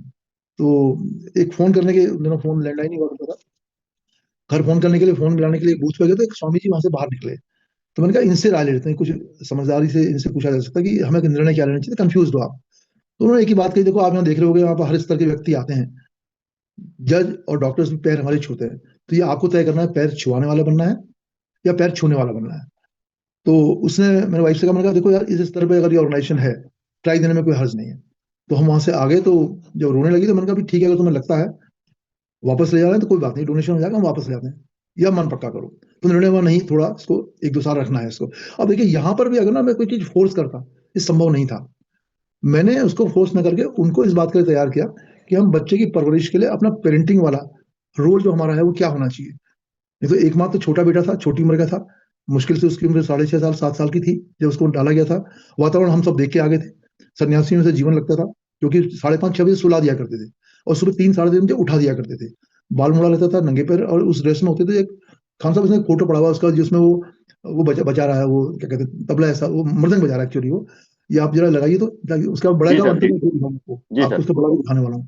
इसके बचाइए आप इसको।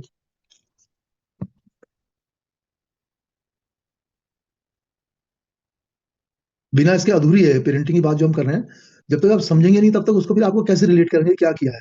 और मैं प्रयास करूंगा कि अगर बच्चा, अगर वो उठ के अभी आया तो उसको मैं चाहूंगा कि वो कुछ शब्द बोले, या बेटी को भी चाहूंगा, क्योंकि रात देर में हम सब सोए हैं, 1 बजे तो सोए हैं। ये देखिए, ये जो छोटा छोटा बच्चा दिख रहा है आपको, ये जो धोती कुर्ते में दिख रहा है, ये छुट्टियों में आया हुआ था और मृदंग से ये भजन गा रहा था। और साथ में इसके मेरे छोटे भाई का बेटा है। ये सब बहुत बड़े हो चुके हैं, प्रोफेशनल अपने आप में। तो ये जर्नी उसकी कब की है? ये जर्नी है उसकी 98 से 99 की। उसके बाद ये दूसरा फोटो देखना तो इसकी अपनी छोटी बहन के साथ का बाइक में बैठा हुआ है, अभी बड़ा हो चुका है। अब ये छोटी बहन इसकी केयर करती थी और हमें नहीं कहना पड़ता था, गलती पे इसको बाथरूम में बंद करके मारती जाती थी। मतलब छोड़ा नहीं गया बच्चों की, लाड़ दिया गया ऐसा नहीं किया गया, प्यार भी किया गया। और आज ये बच्चे, एक और फोटो भी है जो जो आपने लगाई जरा, बड़ी बेटी के सामने जो वो जी। गोद में लेटा हुआ है, इसको भी लगाइए आप जरा। ये रेलिवेंसी के लिए है कि आप देखिए कि कहाँ से कहाँ तक बच्चों में कितना प्यार अभी भी है। ये देखिए, ये जो है सबसे छोटा बेटा और ये सबसे बड़ी बेटी। और ये अभी बहुत पुराना नहीं है, ये अभी का ही हाल का ही है। ये शायद 1-1.5 साल पहले का फोटो है। तो आप ये देखते हो कि इस बच्चे में ये जो संस्कार डाले गए अलग टाइप के हैं। तो इसके बाद क्या हुआ कि जब ये वहां पढ़ा, तो पहले साल में जब ब्रेक में आया है, होता क्या है वहां पर कोई भी लैंग्वेज ऐसी नहीं है, इंग्लिश के अलावा कोई लैंग्वेज वहां पर बोली नहीं जाती है। इवन संस्कृत का टीचर के अलावा और हिंदी टीचर के अलावा वहाँ कोई भी वहाँ हिंदी में बात नहीं करता। एक कुक जो किचन वहाँ मैस होता था, इंग्लिश में इतनी बढ़िया होगी, 6 महीने बाद मेरे बदलना बोले यार इतनी अच्छी इंग्लिश कैसे इसकी हो सकती है। तो मेरा कहना है कि बच्चों का जो पहले 8 साल होते हैं या 14 साल मैक्सिमम कह लीजिए, वो उसके ब्रेन के उस पार्ट में वो इफेक्ट डाल सकते हैं जैसा आप चाहते हैं बनाने वाला। तो जब कोई मुलायम लकड़ी को मोड़ेंगे मुड़ जाएगी, बाद में टूट जाएगी वो। तो यहाँ पर आवश्यक ये था कि मैं अपने बेटे को इस स्तर पे लाऊं कि वो मेरा भी रहे और समाज का भी रहे, और वो जहां उसको फिर जर्नी पूरी करनी वहां तक जाए वो। तो इसलिए उस बच्चे को वहां डाला गया। उसके बाद 2000 में मेरे फादर की जब डेथ होती है तो ये ब्रेक में आया हुआ था, 98 से 2000 तक था। तो वहां पर जो टीचिंग स्टाफ आया था तो उनसे मिसेज की बात होने के बाद में उन्होंने कहा नहीं, अगर आप चाहो तो उसको एडमिट कर सकते हैं। तो मतलब सिलेबस में कोई नहीं था, इनको चिंता थी कि वहाँ पढ़ाई इसकी अफेक्ट कर रही है, सब कहाँ डालेंगे बीच में। और 2 साल में जब उसको लाया गया तो मैंने अपनी वाइफ से एक ही बात कही, एक बीज मैं इसके अंदर बो चुका हूँ, इसको जब वातावरण मिलेगा ये डेफिनेटली डेवलप करेगा। तो मैं किसी भी बच्चे को जब देखता हूँ ना, अपने बच्चे से कंपेयर करता हूँ, मैं छोटे बच्चे को, चाहे 100 साल का बच्चा हो किसी का हो, हम -8 बन जाएंगे, उसके बाद क्या करेंगे। पैसा बहुत होगा, और पैसे के साथ में अगर लक्ष्मी सही ढंग से ना आए, अगर वो भगवान विष्णु की दासी है, पैर दबा रही है, तो उससे सीखना चाहिए कि वो बहुत महत्वपूर्ण नहीं है। सवाल ये वो बना क्या। अल्टीमेटली आप देखते होंगे रतन टाटा भी एक तरफ है, मुकेश अंबानी भी एक तरफ, दोनों का जीवन शैली में फर्क है। बिल गेट भी एक तरफ है, वॉरेन बफेट भी एक तरफ, दोनों का जीवन शैली में फर्क है, दोनों रिच में माने जाएंगे। पर जो दान देने की बात है या दूसरों के लिए करने की बात है, दोनों में फर्क नजर आती है। तो हमें जीवन में पैसे को महत्व अगर देना है तो उतना ही जितना हमारी जरूरत का है, और जरूरत हम कहें तो इतनी कम है। शायद अगर देखें आप अच्छे आश्रमों में देखें, इवन अभी कुंभ में देख लीजिए, आईटीएन बाबा के बारे में हमने बात, वो कौन लोग हैं अच्छे स्तर पर फिर लौट के आए हैं। तो आना ही एक तरह से जीवन की सार्थकता है, जितनी जल्दी समझ में आ जाए। हाँ, पैरेलल दोनों चीजों को चलाया जा सकता है।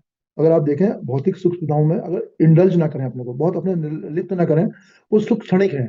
हम देखते हैं बहुत से लोग उन आदतों में चले आते हैं जो उनको उस समय उनका जो ब्रेन में जो सेरोटोनिन या डोपामिन या और हार्मोन्स को डेवलप करता है, हैप्पी हार्मोन्स की बात करते हैं, वो कर देता है। पर वो अगर सात्विक तरीके से किया होगा, उसका लाभ देखिए। और अगर तामसिक किया हुआ, दोनों में बात एक ही है। मैं कई बार कहता हूँ ना, शराब पी के जो मजा आता है वो जब करने में मजा आता है। पर दोनों के इस तरह में फर्क है कि आप किसी चीज से क्या बन जाते हैं, किसी चीज में क्या रह जाते हैं। हम नहीं चाहते हमारे बच्चों में ऐसी आदत है, पर हम रुकते हैं तभी तो ना। हम सिगरेट पिए और बच्चा सिगरेट ना पिए, संभव नहीं है। मेरे फादर ने घर में कोई ऐसी एक्टिविटी कभी नहीं करी, फौज में जरूर है, सेकंड वर्ल्ड वॉर में विदेशों में रहे काफी वो, इटली साइड थे। दुर्गा सप्तशती का पाठ डेली करते थे, कहते थे वो हेलमेट में गोली लगी परंतु वो निकल गई, देवी ने बचा दिया। नवरात्रि में रोज जो है इस तरह का होता रहता था हमारे यहाँ आयोजन में। तो फिर मैं लौट के मुद्दे पर आता हूँ, तो बेटा जब बड़ा हुआ, उसके बाद जब वहां आया, तो फिर वो जब इंजीनियरिंग के बाद आया, मैंने बचपन में थोपा कुछ नहीं। उसने कहा पापा मैं सोचता हूँ कि मैं बिजनेस करूंगा, कि बहुत ज्यादा पैसा मिलता नहीं है, उसके अलावा मेरे को मेरा पैशन पूरा नहीं होगा। तो उसका पैशन क्या था, घूमने फिरने का, एडवेंचर का। तो एक टूर कंपनी बनाई उसने, एडवेंचर टूर कंपनी बनाई। और हम लोग 2 साल जो उसने उसको चलाया, उसका सीईओ भी था। उसको उसमें बहुत से अनुभव भी हुए, पर एक चीज में गच्चा खा गया, उसको जैसे अभिमन्यु का हो ना, उसको बाहर निकलने का नहीं पता था, ऐसे ही इसको उसका स्किल पता नहीं था। तो स्किल अगर नहीं होगा तो वो काम करने में दिक्कत आती है। या तो एक्वायर करोगे आप पहले किसी भी फील्ड में आप जाओगे, और या फिर उसको आप अपने एम्प्लॉय के थ्रू करोगे, तो उसको आप अपने साथ में रखोगे। तो इसका पार्टनर जो बन के आया, तो पैसा सारा हमारा लगा, करीब 18-20 लाख रुपए का अमाउंट लगा। और कहते हैं ना, अर्श से फर्श पे आने की बात, एकदम से 2 साल में पूरा का पूरा जीरो पे आ गया वो। जीरो पे आने में यहाँ तक निगेटिव हो गया, तो इसने एक नोट लिखा डायरी में, चेतन अब नहीं रहेगा, चेतन उसका नाम है, सब कुछ खत्म हो गया। तो मैंने इत्तेफाक से देखा, मैंने कहा यार क्या तेरे पास, मैंने कहा तेरे को किस बात तक, तूने कितने पैसे लगाए थे। मैंने कहा मेरे लगे थे ना, अगर वो पैसे मेरी बीमारी में लगते तो क्या तेरे को दर्द होता। ये नहीं थे हमारे, ये किसी और जन्म का तूने देना था, भूल जा इसको, अब तू जॉब में जा। तो जब स्किल नहीं था पर ब्रेन में तो आगे बढ़ने की इच्छा थी ना, उसने अपने को 3 अच्छी कंपनी में प्रूव किया। और वो मल्टीनेशनल कंपनी में काम करने के बाद में आज, बल्कि उसका एक इंटरनेशनल भी उसका एक्रेडिटेशन हुआ उसमें, जो इंटरनेशनल एजेंसी थी ना उसको, मतलब जो 5 मिनट के अंदर जो लोग थे उसमें वर्ल्ड के, उसमें एक उसका भी उसमें आया। उसके बाद उस बच्चे ने अभी उसमें, जब भी उसका फाइनल सिलेक्शन अभी वो इसमें उबर में आया हुआ है। तो इसमें समझिए आपकी एक अहमदाबाद का बच्चा था, आईआईटी आईआईएम अहमदाबाद से, एक ये था, इसको लिया गया। शायद उसने अपने को प्रैक्टिकली प्रूव किया। ये कारण था, एकेडमिक्स की बात छोड़ दीजिए, कोई उसका एमबीए की डिग्री नहीं है, मार्केटिंग में आज भी वो काफी अच्छे से काम कर रहा है। और लाइफ स्टाइल की बात करूँ तो मैंने नहीं कहा उसको, कभी मैं मौका लगा तो उसको दिखाऊंगा। घर में ग्रीनरी जैसे उसने लगाई है, और बहुत मोटे पैसे देके लगाई है। मतलब मैंने कहा, अभी बोला पापा क्या करना, चलो उनकी मदद हो रही है, गमलों में वो हर चीज लगा रखी है। घर का जो पूरा इन्वायरमेंट है वो कुछ ऐसा कुछ है कि जिसको देख के आपको लगेगा कि यार ये सबके घर में ऐसा होना चाहिए। तो हमें जो सबसे बड़ी बात क्या है कि ये महसूस करना है, हमारा जीवन है क्या। पैदा हुए, एक रोल प्ले किया, उसका निकल गए, तो निकलने तक की जर्नी में अब हमारी जिम्मेदारियां क्या हैं। हमारी जिम्मेदारी ये है कि अपने आसपास के वातावरण में भी अच्छा बोए, अच्छा कटेगा। अगर मान लीजिए हमारा घर बीच में है और चारों उनके घरों में आग लग रही हो, तो आप सुरक्षित कैसे रहोगे? आपके यहाँ भी आग आनी है। सेम चीज इस वातावरण की है। अगर आपको अपने बच्चों को अच्छा बनाना है तो समाज अच्छा बनेगा। नेचुरली हम अपना जो दायित्व है, राष्ट्रीय दायित्व को पूरा करेंगे। तो आप जितने भी यहाँ पर माताएं सुन रही हैं या बहनें सुन रही हैं, समझें अपनी बेटियों को अगर उनको आगे बढ़ाना है, आध्यात्मिक भाव तो शुरू से जिस पद्धति को आप फॉलो करते हैं उससे फर्क नहीं पड़ता, पर उनके अंदर वो भाव आने चाहिए, उनके अंदर दया आनी चाहिए, करुणा आनी चाहिए, फॉरगिवनेस आनी चाहिए, फॉरगेटनेस आनी चाहिए, या वो ऐसी चीजें आनी चाहिए कि जिसकी वजह से आपको लगे सफल जीवन बन सकता है। पर उसमें भी वो होना ही चाहिए, उन बच्चों में हम कुछ तलाशें कि उनका एप्टीट्यूड क्या है, उनका एटीट्यूड क्या है, उसको बढ़ने का मौका दें। अगर वो खुद से जब बढ़ेगी ना, बेल बढ़ेगी, तो अपना स्वतः अपना रास्ता निकाल लेगी। कोई इसमें आपको ज़्यादा सोचना नहीं पड़ेगा। तो इसने आर्थिक रूप से कहा जाए, आज बहुत अच्छी तरह से जो इसने घर को जिस तरह बनाया है, मुझे कहना नहीं पड़ेगा। अगर कभी कोई यहाँ मैं मौका लगेगा मैं आपको दिखाऊंगा। एक एक चीज बहुत कायदे से लगाई है। और ऐसा भी नहीं है कि उसने आज से किया, जब ये पढ़ता था उन दिनों भी मुझे याद है कि जब ये कुरुक्षेत्र में पढ़ता था मैंने नहीं कहा इसको। उस टाइम पर इसने एक ऑर्गेनाइजेशन था, अमेरिकन ऑर्गेनाइजेशन था, उसका एक ड्रिंक आता था। एग्जाम टाइम में होता है, प्रेशर होता है, 3 दिन तक सोया नहीं उस ड्रिंक की वजह से वो। और वो उसको नेचुरल था पूरा, उसने बाबा मेरा काम करने का मन कर रहा है। उस टाइम पर इसने एक रूम लिया, उसमें अपने उसने चेयर्स ली, अपने साथ के लोगों को लिया, खुद से एक टीम बनाई, और अच्छे से उसने उसको फिर काम करना खुद से शुरू कर दिया। एक बार भी मैं नहीं गया, ना मेरे मेंटोर गए, और उसमें वो कंपनी बंद नहीं होती। तो शायद वो अच्छे से इसमें आज भी इन्वॉल्व होता, पर वो भाग्य कहीं और नहीं जानता उसको। उस टाइम पर ट्रेनिंग के लिए वो बंगलोर गया। जो मेरे मेंटोर थे वो एक अच्छे ट्रेनर भी थे, उनके साथ रहा। तो मैं कहना क्या चाह रहा हूँ कि शिक्षा आपको अगर आर्थिक की भी देनी ना, मेंटोरशिप में रहिए। हार्डर साहब की मेंटोरशिप में रहिए, दादा साहब की उसमें रहिए। यानी कि ऐसे लोगों को तलाश करिए, ऐसे जो हमारे शिक्षा गुरु हैं, जो कि हमें कहीं से भी शिक्षा मिलती है। देखिए इस ग्रुप में मैं किस नाते से हूँ। पहली बात तो मैं वो बात करूँ कि हम आत्म रूप में देखें, हम सब एक परमात्मा के ही अंश है ना, तो हम सभी तो रिलेशन हो गए ना एक तरह से। तो उस नाते से मैं किसी को भी दूसरा मुझे लगता ही नहीं, मुझे लगता है ये भी मेरा ही भाई या मेरा परिवार है, और है भी वाकई में। तो अपने को आप बना लेते हैं, दुनिया को अपना बना लेते हैं, और दुनिया भी आपकी बन जाती है। अमेरिका की बात बताऊं आपको या यहाँ की बताऊं बात, जो मेरे संपर्क में आता है, कुछ बातें कह सकता है, इंसानी होने के नाते से मेरे अंदर भी कुछ कमियां हैं जो एक्सेप्ट शायद नहीं होती होंगी। पर हम लोगों को जो इस समय सबसे बड़ी बात ये हो रही है, जो अपने अंदर की खूबियां हमारे अंदर है, उसको हम कैसे उजागर करेंगे, अपनी पेरेंटिंग कब करेंगे। तो अपने अंदर पेरेंटिंग करिए या अपने अंदर सुधार करिए, ये सीखता ही रहने का जीवन चले जाता है, उसका सीखा पूरा नहीं जाता है। तो इस तरह से इस बेटे को जो मैंने डेवलप किया, मैंने ये सोचा था कि जब बड़ा होगा तो एक अच्छा संत बनेगा, और बनेगा ही। मैंने उसको ये कहा तेरा पैसा भी बहुत आने वाला दिख गया, क्योंकि जब उसकी शादी हुई ना, तो इसको देखो, अब मैं तो उस तरह से सोच भी नहीं सकता। ये जो लड़की लाया है ढूंढ के, तो इसकी लाई थी, अरेंज हमारी कराई भी थी। कानपुर का एक प्रतिष्ठित परिवार है, अच्छे संस्कार वाली लड़की मिली है, और उसकी वजह से एक घर को स्वर्ग बनाया, कह सकते हैं ना, बनाया। तो ये हमने बच्चों में ना, खासतौर से जो माताओं की बात कर रहा हूँ, लड़कियों के लिए हमारी बहुत बड़ी जिम्मेदारी है, वो एक परिवार बना रही है। जैसे हम कहते हैं ना, एक सेब के अंदर कितने बीज हैं, एक तो गिन सकते हैं, पर एक बीज में कितने सेब लगाएंगे आप नहीं कर सकते। तो ऐसा कुछ अगर आपको फैलाना है, तो आपको निश्चित रूप से ऐसा वातावरण घर में देना पड़ेगा।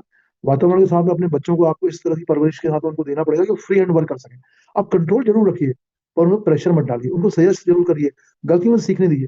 मैंने भी अपने बेटे को कई बार ऐसे मौके आए, गलतियां करी, पर मैंने उसको कहीं पर भी टोका नहीं। एक बार की मुझे बात याद है, और उसको एक्सपेक्ट कर रहा था कि मैं टोकूंगा उसको। मैं एक 3500 रुपए का एक वॉइस रिकॉर्डर लेके आया था मुंबई से, घर में लाके रखा ही था। उसने उसको कनेक्ट किया, उसकी वो सॉफ्टवेयर उसका उड़ गया, यानी वो बेकार हो गया। आया तो वाइफ ने कहा देखो नुकसान कर दिया। मैंने कोई नहीं यार, ये इसकी लर्निंग प्रोसेस है, कोई 3500 रुपए की बात नहीं हो रही है, खुद से इसको रियलाइज करने दो। और रियलाइज करने के बाद में उसने रिग्रेट भी किया, और उसके बाद में ऐसे नुकसान बहुत कम किए, खुद से ही क्रिएशन में लग गया। मेरा कहने का मतलब है, तो बच्चों को अगर आप लर्निंग के लिए अगर कुछ चीज मौका देते हैं, करने दो ना उनको यार, तो इसको वातावरण तो दो आप उसको, तो धीरे धीरे आदतें उनकी बदलने लग जाती है। तो आज ये जो अभी मैं अगर बात करूँ, जो आज जिनके भी चश्मा आता है, उसके अंदर जो गुण हैं जो बचपन में डाले गए थे वो विकसित होते जा रहे हैं। मुझे कहना नहीं पड़ता है, अपने स्तर पर जैसे जिस घर में हम रह रहे हैं, एक छोटा सा डॉगी इसने पाला हुआ है, बहुत अच्छे बिस्तर का उसका परवरिश कर रहा है, उसकी और घर की और फूडिंग की अरेंजमेंट करने के इसी जगह पर एक माता मिली, जो कि वो सुबह से लेकर शाम तक उस घर में परिवार का अंग है। कभी हमने अंतर महसूस नहीं किया उसमें। यानी कुछ भी सामान आता है तो वहां भी जाएगा, पैसे की बात छोड़ दी हो तो सभी देते हैं, पर भाव क्या होता है देते समय, सुबह 5:30 बजे से लेके और 24 घंटे में अगर वो हमारे यहाँ है, हमारे साथ है, असुविधा बिल्कुल महसूस नहीं। बेटी यहाँ बड़ी वाली आई हुई है, और उसके साथ में उसकी बेटी है, छोटी बेटी भी है, अरे पूरा परिवार यहाँ पर है। कल मैंने कहा था, मैंने कहा बेटा मैं चाहता था कि तुम दोनों लोग इसमें आओ, और मैंने जो किया तुम बताओ कि तुम्हें क्या लगा। तो अगर अभी बातों में रहते हैं मैं इनको उठाने की कोशिश करूंगा। और मैं चाहूंगा मेरे बीच में यहाँ पर देखिए, इसमें राजेश शैली जी हैं क्या? तो यहाँ बात हो रही है आहार विहार विचार संस्कार। उससे पहले मैं थोड़ा सा आपको ये बताना चाहूंगा कि दिनेश जी का जो आहार है और जो इनको नॉलेज है ह्यूमन बॉडी की, इनसे अच्छा अच्छा डॉक्टर भी बात नहीं कर पाता। क्योंकि ये उस डॉक्टर पर सवाल करते हैं कि तुम अपनी दवाई की वजह से कर क्या रहे हो, मुझे ये बताओ पहले, हो क्या रहा है। तो अच्छे से अच्छा डॉक्टर इनसे बात नहीं कर पाता। ये मैंने देखा है। आज भी ये एक्सीडेंट के दौर से गुजर रहे हैं। इनके कूल्हे का ऑपरेशन हो चुका है, रॉड पड़ी हुई है। डॉक्टर ने बोल दिया था 3 महीने में तक आपको बेड रेस्ट करना होगा, और इन्होंने शायद 10 दिन भी बेड रेस्ट नहीं किया। और आज एक सवा महीना हुआ होगा लगभग इनको, और ये आपके सामने बैठे हुए अपना जूम प्रेजेंटेशन ले रहे हैं, चलते फिरते ले रहे हैं। क्यों? क्योंकि इनको ये मालूम है कि मेरी बॉडी को चाहिए क्या है। ये इन्होंने स्टडी किया है उस लेवल तक, मतलब अपनी बॉडी को ही एक लेबोरेटरी बना रखा है। और इससे पहले कई बार इनके एक्सीडेंट्स हुए हैं, कभी कहीं फ्रैक्चर हुआ है, कभी कहीं फ्रैक्चर हुआ है। अब ये भी ऊपर वाले की देन है शायद। और उसमें इन्होंने पेन किलर तक नहीं लिया, दर्द की दवाई तक नहीं ली, और उसको ठीक किया।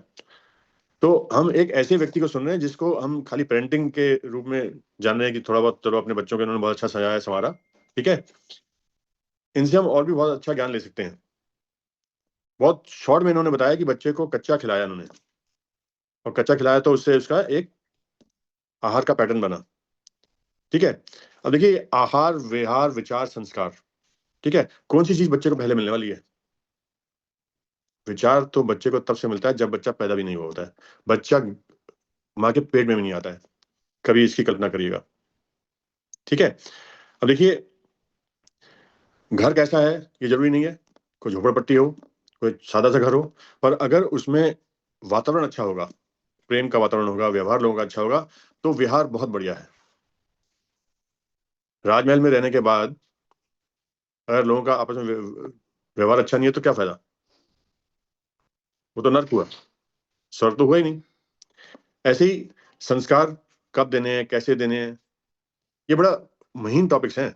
और इन टॉपिक्स को बहुत शॉर्ट में डिस्कस करना उस टॉपिक के साथ जाती होगी। क्योंकि हम लोग सोचते हैं संस्कार सिर्फ कुछ एक चीजें हैं जो हम बच्चों को बता सकते हैं। जी नहीं, हम संस्कार कभी बता नहीं सकते। हमें खुद उन संस्कारों में होना पड़ेगा, ढलना पड़ेगा, तब बच्चों को वो संस्कार पहुंचेंगे। मैं खुद अगर मोबाइल देखूंगा तो मैं बच्चे को मोबाइल देखने से मना नहीं कर सकता। मैं खुद टीवी देखूंगा तो मैं बच्चे को टीवी देखने से मना नहीं कर सकता। और जबकि हम जानते हैं ये बच्चे के लिए कितनी घातक चीजें हैं। ऐसी विचार, अब देखिए, हमारे अपने बच्चों के प्रति विचार क्या होते हैं? चाहते तो हम बहुत अच्छा है उनसे, चाहते तो हमेशा यही है कि बच्चे खूब कामयाब हों, बच्चे खूब तरक्की करें, बच्चे अच्छे बने, बच्चे संस्कारवान बने, बच्चे हम जब हम बूढ़े हों तो हमारी लाठी बने। चाहते तो हम ये हैं, पर हम बच्चों से बात क्या करते हैं? बच्चों को बोलते क्या है? पड़ोसी का बच्चा होता है, उससे हम कोई काम बोलते हैं, वो तो फौरन कर कराता है। हमारा बच्चा क्यों नहीं कर रहा भाई? क्योंकि हमने उसके अंदर बीज ही वैसे बोए हैं। और हमारा बच्चा पड़ोसी का काम कर देता है बड़े आराम से, तो पड़ोसी तो कहता है तुम्हारा बच्चा बहुत बढ़िया है, और हम कहते हैं पड़ोसी का बच्चा बहुत बढ़िया है। अपने बच्चे को हमने कब अच्छा बोला? अपने बच्चों से ही कब बोला? तो विचार, देखिए, पैदा होते ही आप बच्चे को विचार देना शुरू कर देते हैं। आहार तो उसके बाद शायद शुरू होता है, कम से कम आधे घंटे बाद विचार आपका फौरन शुरू हो जाता है। और ये विचार इन द लॉन्ग रन बहुत ज्यादा मैटर करते हैं। जब भी बच्चे से हम कोई कोई गलती हो, उस गलती को आप किस रूप में लेते हैं और किस तरीके से उससे बात करते हैं, आप बहुत मैटर करता है। क्यों? क्योंकि उससे उसका जीवन बनने वाला है। तो देखिए यहाँ पर क्या है कि हम जो चाहते हैं उसके अनुरूप बच्चे से बोले। हमारा आपस में व्यवहार, परिवार में अगर व्यवहार गलत है, तो बच्चा वो एब्जॉर्ब कर लेगा, वो जान लेगा मेरे बाप किस प्रकार के हैं, वो जान लेगा। मैं कहने की जरूरत नहीं पड़ेगी, वो इम्बाइब करता है, एब्जॉर्ब करता है, ऑब्जर्व कर रहा है, ठीक है। तो इसके लिए सजगता रखनी पड़ेगी। और ज्यादातर लोगों को हमने ये देखा है कि वो लोग कहते हैं हम बहुत पॉजिटिव हैं, हर व्यक्ति अपने आपके संबंध में एक ही बात बोलता है, मैं बहुत पॉजिटिव हूं, जबकि शब्दों का नेगेटिव इस्तेमाल कर रहा होता है। और शब्द तलवार से भी ज्यादा घातक होते हैं। क्यों? वो उस जगह पे जाके चुभते हैं जहां कोई तलवार नहीं लग सकती। इसलिए हमें चारों चीजों का बड़ा ध्यान से रखते हुए, पेरेंटिंग एक ऐसा टॉपिक है क्योंकि हम समाज के उस अंग का निर्माण कर रहे हैं। ईश्वर ने हमें एक जिम्मेदारी दी है कि समाज के एक ऐसे अंग का आप निर्माण करें जो आगे चल के समाज में बहुत बड़ा काम करे, और हमें लगता है हम अपने बच्चे पाल रहे हैं। तो देखिए यहाँ पर क्या है कि जिस तरीके से दिनेश जी ने अपने बच्चों को परवरिश दी है, बड़ी बेटी है ऋचा, ये बताइए कि मैंने क्या इनके लिए किया। गुड मॉर्निंग नमस्ते। दीदी। नमस्ते, गुड मॉर्निंग।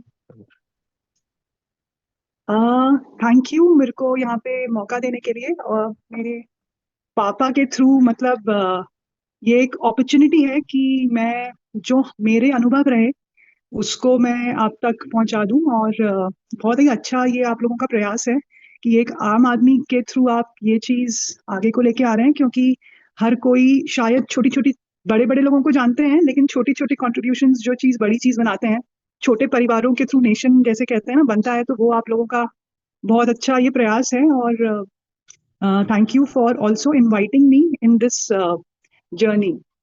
तो मेरे बहुत छोटे से और बहुत माइन्यूट ऑब्जर्वेशंस रहे जो मैं आप लोगों को शेयर करना चाहूंगी। बहुत ही सामान्य परिवार से हैं हम लोग, और 80s में जब मेरा जन्म हुआ तो उस समय चीजें ऐसी नहीं थी जैसे अभी हम देखते हैं, और ये आप सब हमसे बेहतर जानते होंगे, आप लोगों ने तो और पुराना समय देखा है। तो उस समय हम लोग एक जॉइंट फैमिली में रहते थे, और मेरे दादाजी, मेरी दादी, मम्मी और 4 भाई हैं पापा लोग, और 3 बुआएं हैं।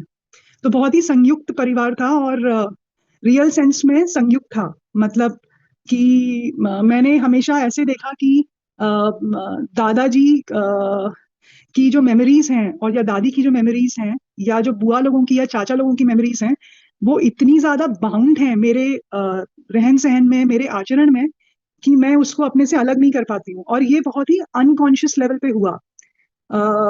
मेरे दादाजी का जो व्यवहार था और जो आचार था, वो आज जो हम लोग यूट्यूब से सीखते हैं कि हमें सनातन धर्म ये है या इंडिया ये है या हमें ऐसा करना चाहिए, वो हमारी दिनचर्या का पार्ट था।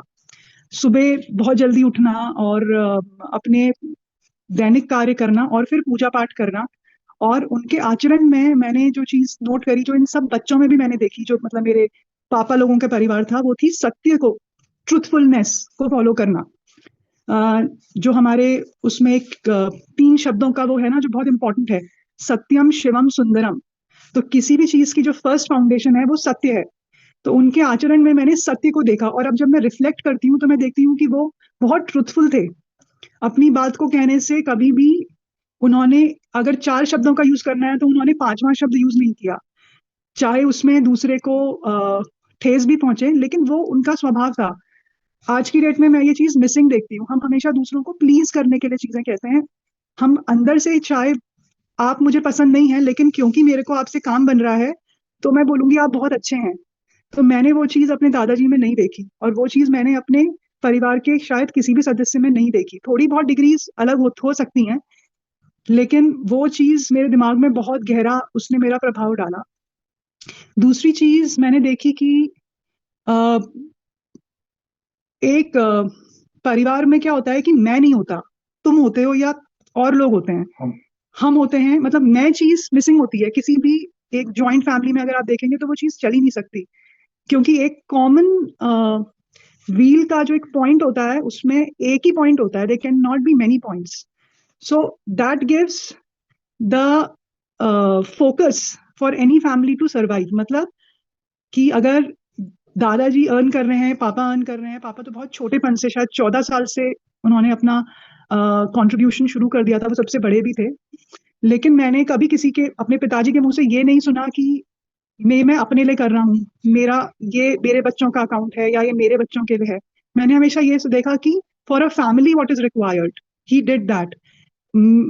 घर बन रहा है तो कभी ये नहीं बोला कि मेरा, जैसे मैं आजकल देखती हूँ, अच्छा हम मकान बना रहे हैं, ये मेरा कमरा होगा, ये मेरी परिवार की जगह होगी, ये मेरे बच्चों के लिए होगा, मैंने ये चीज कभी देखी ही नहीं।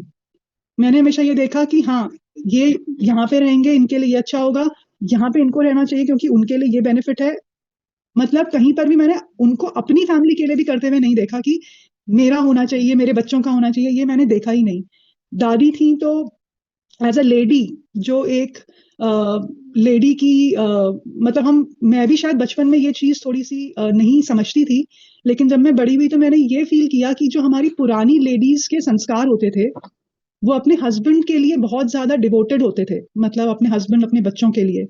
तो बहुत आगे तक मैंने उनको इतनी सेवा भाव देखी है अपनी दादी में, कि अपने हस्बैंड के लिए एक्सट्रीम डिवोशन, एक्सट्रीम डिवोशन।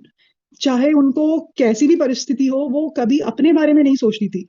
वो हमेशा उनका जो रोल है as a lady of the house, she always thought about that. सुबह उठ के चाहे कितनी भी परेशानी होगी, वो अपनी दिनचर्या कभी नहीं छोड़ती थी। अपने हस्बैंड के लिए ड्यूटीज उन्होंने कभी भी सेकेंडरी नहीं करी। और हमेशा गाना गाते गाते खाना बनाती थी। उनके परेशानियां उनको बहुत थी, उस समय हम बच्चे थे, हम समझ नहीं पाते थे, तो वो भगवान का गाना गाते गाते मतलब अपना काम करती थी। और बहुत सिंपल थी, उनको छल कपट और ये सब नहीं आता था। लेकिन इन सब चीजों में मैं ये बोलूंगी कि मेरी फैमिली बहुत ही मायने में ट्रेडिशनल थी। एक ट्रेडिशनल हिंदू फैमिली जो होती है, जो पुरानी फैमिलीज होती थी, जो अपने इष्ट को मानते हैं, उनके जो भगवान है वो उनके सेंटर होते हैं, घर में पूजा पाठ का माहौल होता है, जो हमारा वैल्यू सिस्टम है वो स्क्रिप्चर से आता है, not from what I think और what you think. It came from what was written based on what should be there. तो उस चीज की वजह से मुझे ऐसा लगा कि हम लोग बहुत ऑर्थोडॉक्स हिंदू फैमिली में भी आते थे। लेकिन जब मेरी मम्मी आई, तो मेरी मम्मी जो थी वो बहुत पढ़ी लिखी थी, गोल्ड मेडलिस्ट शायद रही थी केमिस्ट्री में, एमएससी। और बहुत ही स्वच्छंद विचारों की लेडी थी, बहुत इंडिपेंडेंट लेडी थी, और बहुत ज्यादा मैं कहूंगी कि ओपन माइंडेड लेडी थी। तो जब वो आई, तो क्योंकि टाइम बदला, तो ऑब्वियसली समय बदलने के साथ साथ आदमी का प्रेफरेंस और वैल्यू सिस्टम भी चेंज होता है। तो जैसे मैंने उनको उनके मुंह से कभी भी नहीं जाना, मैंने उनको हमेशा उनकी बहनों के मुंह से या अपने मेटर्नल तरफ के लोगों से जाना। उन वो क्या थी, मुझे उनके सिर्फ व्यवहार से पता चला, उनके नेचर से पता चला। मुझे कभी भी हमने उनके मुंह से उनकी बात कभी नहीं सुनी, उनको क्या पसंद है, उनको क्या पसंद नहीं है, उनका अपना क्या मतलब कि वो थी ही नहीं। वो मैंने सिर्फ एज माँ देखी है। उषा पंत को मैं कभी शायद जान ही नहीं पाई उनके उनके थ्रू। औरों के थ्रू मैंने जाना, उनके थ्रू नहीं जाना। तो जब मैं इतना समझने के लायक हुई, तो मैंने ये समझा कि मम्मी को उस ऑर्थोडॉक्स फैमिली में फिट होने के लिए बहुत कुछ शायद झेलना भी पड़ा होगा। वैसे झेलना नहीं कि कोई खराब कर रहा है या कुछ, लेकिन अब जब मैं बड़ी हो गई हूँ तो मुझे लगता है कि हमारे अपने माइंडसेट होते हैं, हमारे अपना एक सिस्टम होता है हर इंडिविजुअल का। तो उसको एक उसमें फिट करने में हर औरत को समय लगता है अपने ससुराल में। तो जैसे उन्होंने हमेशा अपने बारे में ना सोच के दूसरों के बारे में सोचा, अपने बारे में ना सोच के अपने घर के बारे में सोचा, अपने बारे में कभी ना सोच के अपने हस्बैंड के बारे में सोचा, अपने बच्चों के बारे में सोचा, तो वो कहीं पे मुझे अब अपनी इस जर्नी में बहुत मदद करता है। क्योंकि मेरे को, मैं नई जमाने की लड़की हूँ, और आपके एनवायरनमेंट का आप पे ऑब्वियसली बहुत फर्क पड़ता है। तो मैं अपनी माँ से काफी मायनों में अलग होंगी, मेरी बेटी मेरे से बहुत मायनों में अलग है, टाइम अलग है। तो मम्मी का, मैंने ये हमेशा देखा कि मम्मी का रोल बहुत इनडायरेक्ट होता है, लेकिन वो सबसे ज्यादा डायरेक्ट इम्पैक्ट डालता है बच्चों में। और बहुत ही सटल और सूक्ष्म व्यवहार की वो थी। और कभी भी हमको उन्होंने बताया नहीं कि तुम्हें ये करना है, हमेशा दिखाया कि ये ऐसे होता है अपने आप ही।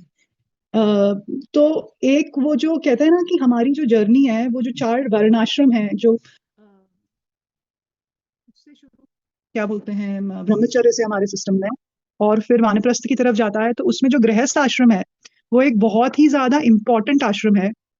उसमें ये जो जर्नी मुझे समझ में आई पापा लोगों के थ्रू, मम्मी लोगों के थ्रू, दादा दादी के लोगों के थ्रू, कि ये मैं से तुम की जर्नी है, मैं से दूसरों की जर्नी है। और गृहस्थ में रह के ये चीज बहुत अच्छी तरीके से आप समझ सकते हैं। क्योंकि अगर आप सिर्फ मैं में रह जाते हैं, तो आपके अंदर का जो रियल पर्पस है वो सॉल्व नहीं हो पाता। वो रियल पर्पस जो मैं फील करती हूँ, जो मुझे मेरे परिवार की तरफ से समझ में आया है, वो ये है कि आपका ये जो लाइफ है ये सिर्फ आपके लिए नहीं है, ये बहुत आपके बियॉन्ड चीजें करने के लिए है। और आपका इस जीवन का जो रोल है या जो आपका पर्पस है वो अ, अगर आप ये समझ जाएं कि ये मैं से तुम तक की जर्नी है, तो उससे फिर हम उसके बियॉन्ड जा सकते हैं। और जो हमें वैल्यू सिस्टम दिए गए उसमें जिन चीजों ने मुझे बहुत हेल्प करी, वो बस मैं आपको पॉइंट के रूप में बता दूंगी, क्योंकि आप लोगों के पास भी शायद टाइम बहुत लिमिटेड होगा। एक तो discrimination between right and wrong, that is very important. And मुझे ऐसा लगा कि मैं बचपन से जो चीजें हमने देखी, चाहे वो आहार को लेके हो, कभी हमने शायद बाहर की चीजें खाई नहीं। शुरू शुरू में ये जरूर लगता था कि हमें नहीं मिल रहा, लेकिन बाद में वो आपके ना साइकिल का पार्ट हो जाता है। आप उसके बारे में कुछ फील नहीं करते हो कि आपको नहीं मिल रहा है, आपको वही चीजें अच्छी लगने लगती हैं जो आपको दी जाती हैं। तो उस चीज में हमें शायद ऐसा लगा कि मुझे लगा कि उसने मेरे को ये हेल्प किया कि मेरा माइंड कभी ना और चीजों में भटका नहीं, कि यार मुझे ये भी चाहिए, मुझे वो भी चाहिए, मुझे ये भी चाहिए, मुझे चाहिए चाहिए चाहिए वाली चीज कभी भी नहीं हुई। दूसरा, एक आपके अंदर जब आप कंट्रोल करते हैं किसी भी चीज को, आप अगर चाहे छोटी चीज को ही कंट्रोल करें, वो आपके अंदर विल पावर देती है। तो बच्चों के अंदर मैंने अपने बच्चे के लिए भी ये फील किया है कि sense of control is very important for anyone. चाहे हम बच्चे हों चाहे हम बड़े हों, अगर हम अपने सेंस ऑर्गन्स को कंट्रोल नहीं कर सकते तो हम जिंदगी में कुछ भी नहीं कर सकते। तो अब डिफरेंट डिग्रीज हैं, किसी ने जीभ से शुरू किया, किसी ने देखने से शुरू करा, किसी ने कुछ एक्शन करने से शुरू करा, बट किसी ना किसी सेंस ऑर्गन का आपको सहारा लेना ही पड़ेगा to develop that thing. Discrimination also comes along with it. तो खाने को लेके, हमारा मीडिया को लेके बहुत, हम लोगों के घर में टीवी था लेकिन हमने शुरू में मतलब नहीं चला, हम न्यूज देखते थे, फिर बाद में जब ये चैनल्स आने लगे तो पापा ने बिल्कुल बंद कर दिया। तो एक तरीके से वो बहुत अच्छा हुआ, क्योंकि मेरा उसके लिए टेस्ट ही नहीं हुआ, मूवी देखने के लिए या सीरियल्स देखने के लिए कभी इच्छा ही नहीं हुई। अभी भी मेरे को बिल्कुल इच्छा ही नहीं होती। जब मुझे लगता है कि लोग देखते हैं तो मुझे लगता है ये कितना, मतलब क्या देख रहे हैं हम, क्या चीजें अपने अंदर डाल रहे हैं, इतनी नेगेटिविटी घरों में। क्या आपको दिमाग में नहीं आएगा कि ये गलत हो सकता है? सीरियल से आपको ऐसा लगता है कि यार ये बंदा ये ऐसा कर रहा है, तो मैं शायद हमारे घर में भी ऐसा होता होगा। तो ये चीज मुझे लगता है कि ये बहुत दूसरों का ओपिनियन हमारे अंदर ऐसे आता है। अगर हम सही किताबें पढ़ते हैं तो हमें सही ओपिनियंस आते हैं, अगर हम गलत किताबें पढ़ते हैं तो हम दूसरे के ओपिनियन को कहीं ना कहीं अपने अंदर आत्मसात कर लेते हैं, और हम वो पता भी नहीं चलता है कि हम ये ऐसा कर रहे हैं। तो रियलिटी होगी नहीं, लेकिन हम वो एक परसीव्ड रियलिटी बनाने लगते हैं क्योंकि हम वो चीजें देख रहे हैं। तो वो चीज हमारे घर में नहीं हुई।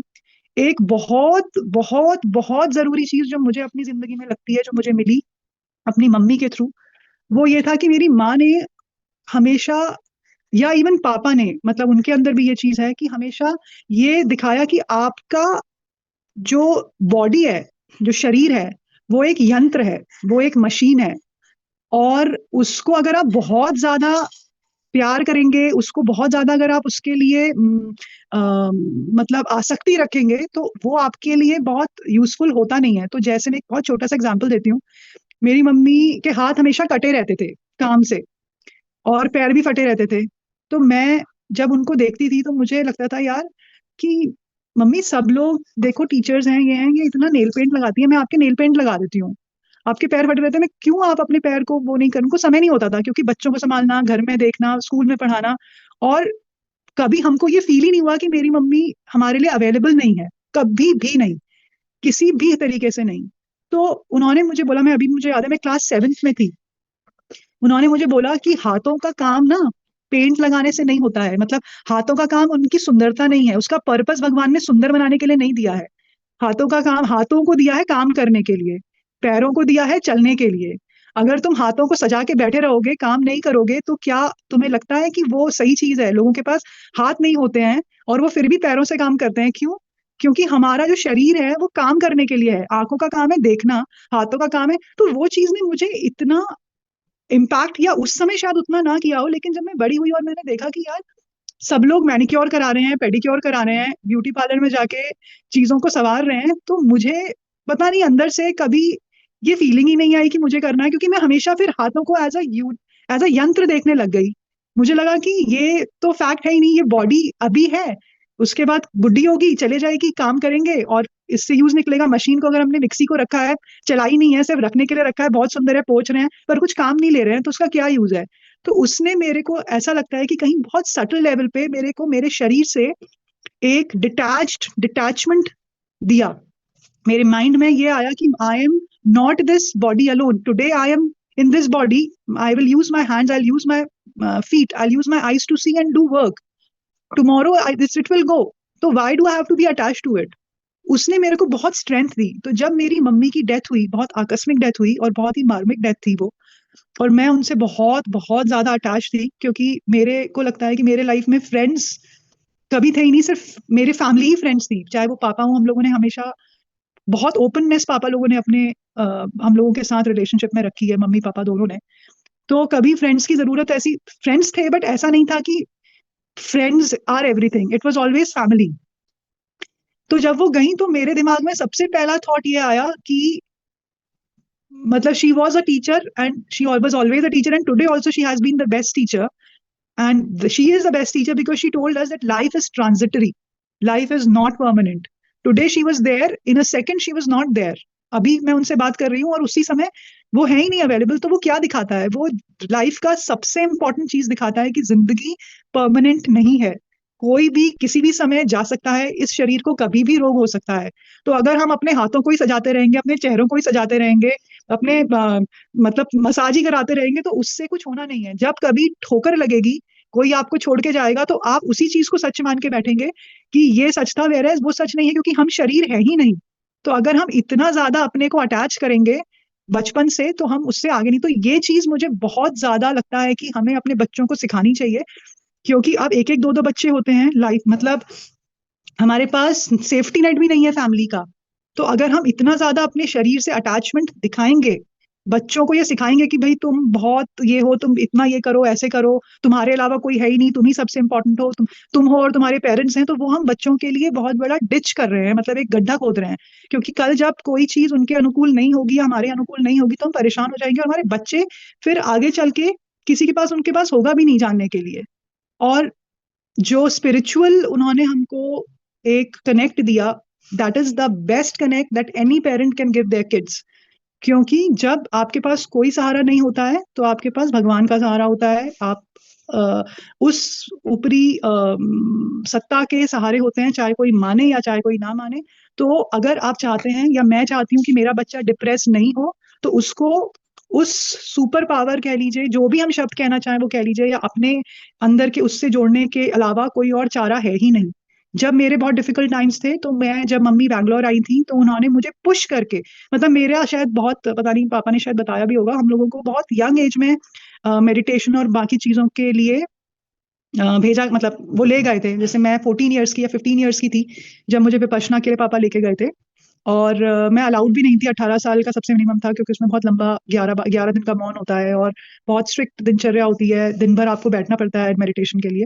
पर मैं क्योंकि अपने मम्मी पापा को देखती थी, तो मुझे लगता था कि इसमें क्या मतलब मुश्किल है, ये तो हो सकता है। उन्होंने मुझे बोला आप नहीं कर सकते, आप तो बहुत छोटे हो। तो मैंने कहा नहीं, मैं कर सकती हूँ, और मैंने पूरा किया। तो उस इंसिडेंट ने मुझको ये बताया वही चीज कि हम मतलब वो नहीं है, हमारा लाइफ जो है वो परमानेंट नहीं है, इट्स एन इम्परमानेंट थिंग। तो मैं अपने बच्चे को, क्योंकि अब मेरी एक बेटी है और मेरी बेटी भी एक ही बेटी है, क्योंकि तो एक बेटी होने की वजह से मुझे ऐसा लगता है कि मुझे सबसे इंपॉर्टेंट चीज जो उसको करानी है, चाहे वो कुछ, वो पढ़ाई में आगे जाए या ना जाए मुझे फर्क नहीं पड़ता, वो अपने लिए बहुत पैसा कमाए या ना कमाए मुझे फर्क नहीं पड़ता, लेकिन मुझे इस चीज से फर्क पड़ता है कि वो एक कैसी ह्यूमन बीइंग बनेगी। मुझे इस चीज से फर्क पड़ता है कि जब वो उसका जो रोल है इस दुनिया में, उसको ये समझ में आए कि वो क्यों आई है। और मुझे इस चीज से फर्क पड़ता है कि वो किससे अटैच्ड है। वो मेरे से अटैच हो ना हो, लेकिन क्या वो भगवान से ज्यादा अटैच है मुझसे, इससे मुझे फर्क पड़ता है। क्योंकि मैं उसके साथ हमेशा नहीं रहूंगी, हम उसके साथ हमेशा नहीं रहेंगे। हम जैसे मेरी मम्मी गई, वैसे हम भी चले जाएंगे। लेकिन जब हम जाएंगे, तो वो किस चीज को करती है, वो किस चीज से अटैच्ड है, इसलिए इससे मुझे बहुत फर्क पड़ता है। तो अगर हम चाहते हैं, या मैं चाहती हूँ कि वो डिप्रेस ना हो, मैं चाहती हूँ वो एक हंसता खेलता बच्चा बने, उसके पास जब परेशानी हो तो कोई एक एंकर हो। तो उसके लिए मैं ये कोशिश करती हूँ, जो मैंने देखा है अपने पेरेंट्स के थ्रू, कि मैं उसको सही जगह पे एंकरिंग करूँ।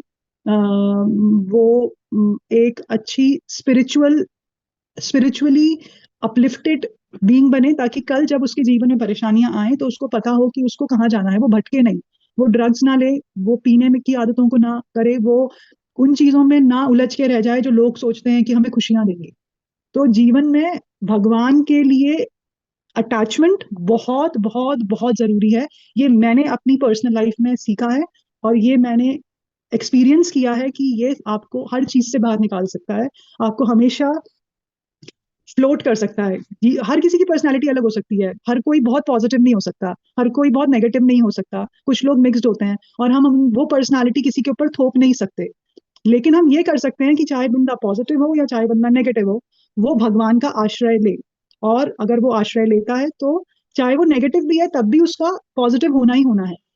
तो सही जगह एंकरिंग बहुत जरूरी है, और ये आपको कोई एक रोल मॉडल से ही मिल सकती है। अगर आपके सामने कोई रोल मॉडल है तो आप उसको ले बच्चों को दे सकते हैं, लेकिन जो मेंटली अगर आपको डीकंडीशनिंग करनी है तो वो रोल मॉडल ऐसा होना चाहिए जो आपको देख के ताकत दे, उसके उसका जो चरित्र हो वो आपके अंदर ऐसा ट्रांसफॉर्मेशन करे कि आपको उसको सोच के ही लगे कि आपको स्ट्रेंथ मिल रही है। तो चाहे वो कोई आदमी हो सकता है, वो कोई अवतार हो सकता है, वो कोई कॉन्सेप्ट हो सकता है, लेकिन वो एक टैंजिबल चीज होनी चाहिए, ऐसा मुझे लगता है। तो बचपन से ही जब से जैसे मुझे पता नहीं था कि मेरी माँ विवेकानंद जी को फॉलो करती हैं, मुझे बिल्कुल नहीं पता था। मतलब मैं 30 साल की भी थी तब मुझे तभी भी नहीं पता था कि मेरी मदर विवेकानंद जी को फॉलो करती हैं, बचपन से, बाद में नहीं, बचपन से। तो जब मैं एक बार रामकृष्णा मिशन, मम्मी की डेथ के एक हफ्ते पहले मैं रामकृष्णा मठ गई बैंगलोर में, और मैं वहां से उनकी जीवनी लेके आई। और उसमें मैंने उनको बताया कि माँ मैं ये लेके आई हूँ, तो वो इतनी खुश हुई। और उन्होंने बोला कि मुझे अभी भी उनके शब्द याद हैं कि अगर तू अभी से ये पढ़ेगी या ये सुनेगी तो तेरा मतलब अच्छा ही अच्छा होना है। That's what she told me. और फिर एक हफ्ते के बाद वो चली गई, और तब मुझे पता चला मौसी के थ्रू कि वो विवेकानंद जी को फॉलो करती थी। अब जब मैं उनकी किताब मैंने पढ़ी तो मैंने देखा ये तो बिल्कुल मम्मी जैसी है। मतलब मम्मी का जो विवेकानंद जी की टीचिंग्स, हम विवेकानंद जी को एक फ्रीडम उसमें कंसिडर करते थे, पता नहीं क्यों, हमारे स्कूल में कभी बताया ही नहीं गया।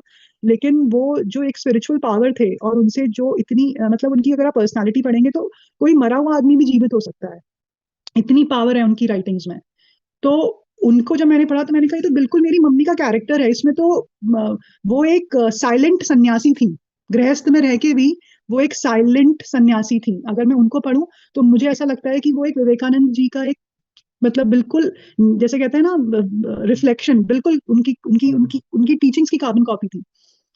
तो उस वजह से मैंने जब कंसीव किया तो मेरी कंसीविंग में बहुत प्रॉब्लम्स आई, लेकिन वो चीज़ हम साइड कर देते हैं। लेकिन मुझे अब ऐसा लगता है कि जब मैं अपने बच्चे को वो कर रही हूँ, बढ़ा रही हूँ, वो कर रही हूँ, तो मैं अननोइंगली वो चीजें सब कर रही हूँ जो मेरी माँ शायद होंगी, क्योंकि वो संस्कार बीज रूप में मेरे अंदर आ गया होगा, मुझे पता भी नहीं है। तो मेरे कंसीविंग के पहले ही उनके कैरेक्टर में वो चीजें थी, मेरे फादर के कैरेक्टर में वो चीजें थी, मेरे दादाजी के कैरेक्टर में वो चीजें थी।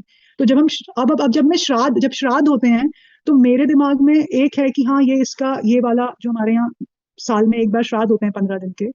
तो मुझे दिमाग में ये लगता है कि हम बच्चों को ये बताते ही नहीं है कि हम कहते हैं हाँ हमारे पितर आएंगे, ये आएंगे, हम सब वो सारी चीजें करते हैं, लेकिन हम कहीं उनको थैंक यू नहीं कहते कि आज मैं जो हूँ मैं उनके देन हूँ। मतलब मेरा सोचना, मेरी आंखें, मेरी नाक, मेरा रिएक्शन, नॉन रिएक्शन, ये सब उसके थ्रू आया है। तो अगर हम वो सारी पॉजिटिव चीजों को अभी से करेंगे तो जो हम आगे बच्चे पैदा करेंगे उनमें वो ऑटोमेटिकली चीजें होंगी।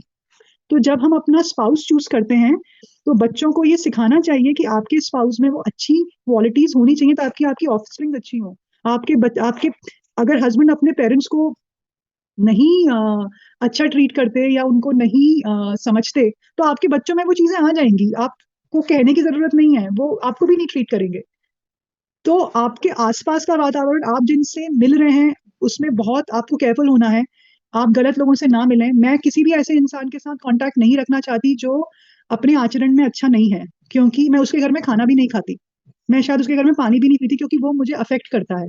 हाथ जोड़ लीजिए और आप कह दीजिए मेरे को भूख नहीं है, वो मैं ज्यादा बेटर प्रेफर करूंगी, सिवाय इसके कि मैं गलत जगह पे कोई भी अन्न या पानी ग्रहण करूं, क्योंकि वाइब्रेशंस आपको बनाती हैं, आपके बच्चे को बनाती हैं। बहुत प्रोटेक्ट करके रखना पड़ेगा, क्योंकि हमारा वातावरण ऐसा ही है। तो अगर आप अच्छे बच्चे चाहते हैं, अच्छे, तो मैं अपने बच्चे में ये देखती हूँ कि उसके अंदर बहुत बच्चों को के लिए आप मतलब हमको शायद ये बहुत कॉन्शियसली देखना पड़ेगा कि वो कहाँ पे उठ बैठ रहे हैं, किन लोगों से मिल रहे हैं, वो चीज एक बहुत कॉन्शियसली करनी पड़ेगी ताकि वो एक अच्छे, जैसे हम चाहते हैं वैसे बच्चे बने। और इनडायरेक्ट का ज्यादा प्रभाव पड़ता है डायरेक्ट टीचिंग से, और हर चीज का सूक्ष्म से सूक्ष्म चीज का भी फर्क पड़ता है। तो बस मैं यही यही कहना चाह रही थी। और तो बस बहुत थैंक यू, मतलब मेरी बातों को सुनने के लिए बहुत बहुत आप लोगों का धन्यवाद। और शायद हो गया जी, थैंक यू।